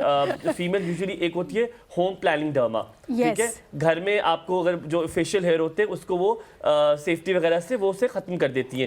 Is that okay doing that? Home जो प्लानिंग डर्मा है, नहीं, डर्मा प्लानिंग कह रहे हैं आप, यस कि आप उससे कर लेते हैं, यस इट्स ओके। देखिए हेयर की उसके हेयर का जो ग्रोथ है या उसका जो डायामीटर है या जो उसका कलर है उसको रेज़र कुछ नहीं कहता। इट्स अ मिसकंसेप्शन कि आप रेज़र लगाएंगे या काटेंगे तो वो मोटे निकलेंगे, वो ये हो जाएगा, वो डार्क हो जाएंगे स्किन का। वो जो आप घर में अगर आप रेज़र कर रहे हैं तो आप कभी कभी करते हैं, जाहिर है, जो पीच फज़ और जो फाइन हेयर है उनको हटाने के लिए, यस, उससे मोटा नहीं होता बाल। लेकिन अगर आपके मुंह के ऊपर मोटे बाल हैं, काले बाल हैं और मर्दों की उसमें डिस्ट्रीब्यूशन में आ रहे हैं तो उसके लिए लेज़र्स हैं जिनसे हम उन बालों को ख़त्म करते हैं। अब ऐसे है कि कुछ लोगों के, और आजकल बच्चियों में ये because of this, yes, because of this जो हार्मोनल इन्फ्लुएंस्ड डाइट्स हम खा रहे हैं तो बहुत ज़्यादा आ रहे होते हैं। उसके लिए इलाज फिर वो सिर्फ रेजर नहीं है क्योंकि उससे ख़त्म नहीं होंगे। आप सिर्फ सरफेस से काट रहे हैं। 18-19 साल की है तो क्या वो लेजर करा सकती है? साइड इफेक्ट्स तो नहीं है? देखिए लेजर पिछले 30-40 साल से इज इन यूज चल रहा है और हम जब लेज़र की आई सर्जरीज कर सकते हैं तो आई से ज़्यादा नाजुक तो नहीं है ना स्किन। तो हम आईज़ में अगर आई सर्जरीज लेज़र बेस्ड हो रही हैं, बाकी हमारी सर्जरीज लेज़र बेस्ड हो रही हैं, तो स्किन के ऊपर बाल हटाने में क्या साइड इफ़ेक्ट्स हैं? कोई साइड इफ़ेक्ट्स नहीं है। वो लेज़र सिर्फ स्किन की विड्थ, नीचे जो लेंथ है जहाँ पे उसका फॉलिकल है वहाँ तक जाती है, उससे अंदर तो जाएगी नहीं। जैसे अल्ट्रासाउंड हम करते हैं तो वो रेज सिर्फ उस ऑर्गन तक जाती हैं और वो उनका कोई नुकसान नहीं होता। इसी तरह ये जो हमारे लेज़र्स हैं ये इतने सालों से यूज़ में और अभी तक इनके कोई इस तरह के साइड इफ़ेक्ट्स नहीं ऑब्जर्व किए गए, ना उनके ऊपर कोई इस तरह की चीज़ है। आई मस्ट से कि आप बहुत बेहतरीन तरीके से हर चीज़ को समझा रही हैं। जिस तरह आपने आई सर्जरी की मिसाल दी, मेरे ख्याल से मैंने ये मिसाल पहले हाँ मुझे पता है, don't tell me, I am very good. मैं ये कहना चाह रही हूँ, I am very good, I know it. मैं कर लूँ सवाल? सही हूँ मैं, बिल्कुल सवाल कर लूँ मैं? कर ले आप यार, आप लड़ती क्यों, आप बहुत लड़ती हो। मैंने तो प्यार से पूछा है। डॉक्टर साहबा, क्वैक्स की वजह से पाकिस्तान में जो सबसे बड़ा मसला है वर्ड ऑफ माउथ बहुत चलता है। मैंने अपने बच्चे को ये दवाई पिलाई, वो फटाफट ठीक हो गया, तुम भी पिला दो, ठीक है। मैंने फलाने किसी फजूल से डॉक्टर से प्रोसीजर कराया, मेरा खराब हो गया, तुम दुनिया जहान में कहीं भी चले जाओ ये प्रोसीजर मत कराना। डॉक्टर चेंज करने का हम नहीं करेंगे, हम प्रोसीजर को ही लाता है। बिल्कुल, ये जो सर्जरीज हैं, ये जो प्रोसीजर्स हैं, ये क्वैक्स के करने से कितने ख़राब होते हैं और फिर वो लोग डर के दूसरों को भी गलत मशवरे देना शुरू हो जाते हैं कि आपने ये ज़िंदगी भर प्रोसीजर कराने नहीं है। बिल्कुल, प्रोसीजर गलत है या डॉक्टर गलत है? नहीं, ऐसा नहीं है। आपने किससे कराया है ये डिपेंड करता है, आपने कहाँ से कराया और किससे करवाया है, और क्या आपको उस प्रोसीजर की ज़रूरत भी थी कि नहीं थी। आपने एक तो डॉक्टर के पास, जिस स्पेशलिटी का डॉक्टर है उसके पास सिर्फ उसी से रिलेटेड चीज़ें लेके जाइए। अगर आपको आँख का मसला है तो please don't come to me. मैं MBBS डॉक्टर तो हूँ, मुझे आँख के बारे में मैंने जनरल तो पता है, मैं कर भी दूंगी, लेकिन नहीं मैं नहीं करूँगी, मुझे क्या ज़रूरत है पंगा लेने की। एग्जैक्टली। और अगर आपके पेट का दर्द है, ये लंग्स का, ये हार्ट का, तो आपने कार्डियक कार्डियोलॉजिस्ट के पास, पल्मोनोलॉजिस्ट, इसी तरह स्किन के लिए आपने डर्माटोलॉजिस्ट के पास आना है। आप जाके अगर किसी क्वैक के पास या किसी MBBS सिंपल डॉक्टर के पास चलेंगे, उसको मोटी मोटी बातें तो पता होंगी, बट वो कैसे लेज़र करना है, किस तरह से करना है, उससे पहले, लेज़र करने से पहले जो इन्वेस्टिगेशंस हैं कि ये बीमारी अगर है, as a skin doctor we know the diseases कि किन पे करना है और किन पे नहीं। अगर आप एक एस्थेटिक फिजिशियन या आप जनरल डॉक्टर के पास जाए, वो तो कहेगा हाँ बाल आ जाओ जी मैं लेज़र कर देता हूँ, लेकिन उसने पहले आपने रूल आउट तो करना है कि है क्यों और क्या इसके ऊपर लेज़र, क्योंकि बहुत सारी डिजीज़ेज़ और स्किन्स ऐसी हैं जिनके ऊपर अगर आप लेज़र करेंगे तो वो जल जाएंगी। वो जो फोटो सेंसिटिव डिजीजेज हैं, पोरफायरियाज हैं या आपके XP है, ये सब की तो जो ये प्रोसीजर ये वाले करते हैं, जो करते हैं वो सस्ते होते हैं, आप लोग महंगे हैं, आप कहते हैं चलो तो निकल तो जाएगा। फिर ऐसे ही होता है ना, सस्ता रोए बार बार और महंगा रोए एक बार। मुझे तो लगता था आपको ये मसाले आती नहीं, क्या बहुत मॉडर्न है। तो ये तो हमें आती है ना। एक सवाल बड़ा जरूरी है, जो खवातीन आखिरी जो खवातीन सामने बैठी हुई हैं देख रही हैं, वो भी चाहती हैं कि जिस तरह आज आपके शौहर बैठे हुए हैं, उन्होंने एक बार मुड़ के हमें नहीं देखा, उनकी गर्दन डूब गई है, वो आपको देखी जा रहे हैं मुसलसल, हालांकि इतने साल हो गए शादी को इतने साल हो गए, डर भी होगा, नहीं देखिए वो भी आपको डर भी होगा, खौफ भी होगा, वो मैं मानता हूँ, वो भी होगा, लेकिन आपकी हट नहीं रही। तो ऐसे कोई 2-3 ऐसे प्रोसीजर आप कहें कि ये अगर आप महीने 2 महीने में अपना कराते रहे तो आप मेरी तरह हुस्न की देवी बन जाएंगे और आपका शौहर एथे उथे नहीं नजर मारेगा, क्या करें? देखिए ये सब कुछ करा ले, आपके अगर शौहर को आप में इंटरेस्ट नहीं है तो जो मर्जी इन चीजों से शौहर आप नहीं रख सकते, और ये अगर मैं ऐसी हूँ या नहीं, अगर उनका इंटरेस्ट नहीं होगा तो वो तो कभी भी उसमें गदी पे तो परी क्या चीज़। हाँ, तो क्या माइक्रो नीडलिंग और ये इस फेशियल ये चीजें ठीक है? स्किन की हेल्थ को मेंटेन करने के लिए, उसको एजिंग के इफेक्ट से बचाने के लिए, जिससे मैंने हॉलिस्टिक अप्रोच बताई, आपकी डाइट एंड एनवायरमेंटल नीड, आप अगर स्किन के ऊपर हाइड्रोफेशियली सिंपल अगर मंथली या 4 मंथ्स 6 मंथ्स के बाद कराते हैं तो डीप क्लीनिंग क्लिनजिंग होती रहती है। अब जब आपने वो करा लिया, फिर आपने स्किन का टेक्सचर रोज़ बरोज़ हर सेकंड हर मिनट हम एज कर रहे हैं, आप PRP के साथ माइक्रो नीडलिंग कराते हैं, that is very good treatment. उससे आपकी स्किन की रिजुविनेशन होते हैं, पोर मिनिमाइज होते हैं और आपके स्किन की लाइंस भी जाते हैं। 12 बज गए हैं, अब क्लिनिक पे आपको मिलेंगी डॉक्टर सफिया और इसके बाद डायरेक्ट वहीं पे जाएंगे। अगर आपने जाना खूबसूरत होना चाहते हैं, आपके शौहर जिनको इंटरेस्ट है आप में, अगर आपको देखें तो डॉक्टर सफिया हबीब साहब प्लीज कांटेक्ट करें, हम आपको इंशाअल्लाह कल मुलाकात कराएंगे हमारी पूरी टीम से और खुद से। आपने कहीं नहीं जाना, इसी तरह हमारा साथ देते रहना, देखते रहिए एक और सो। अल्लाह हाफिज़।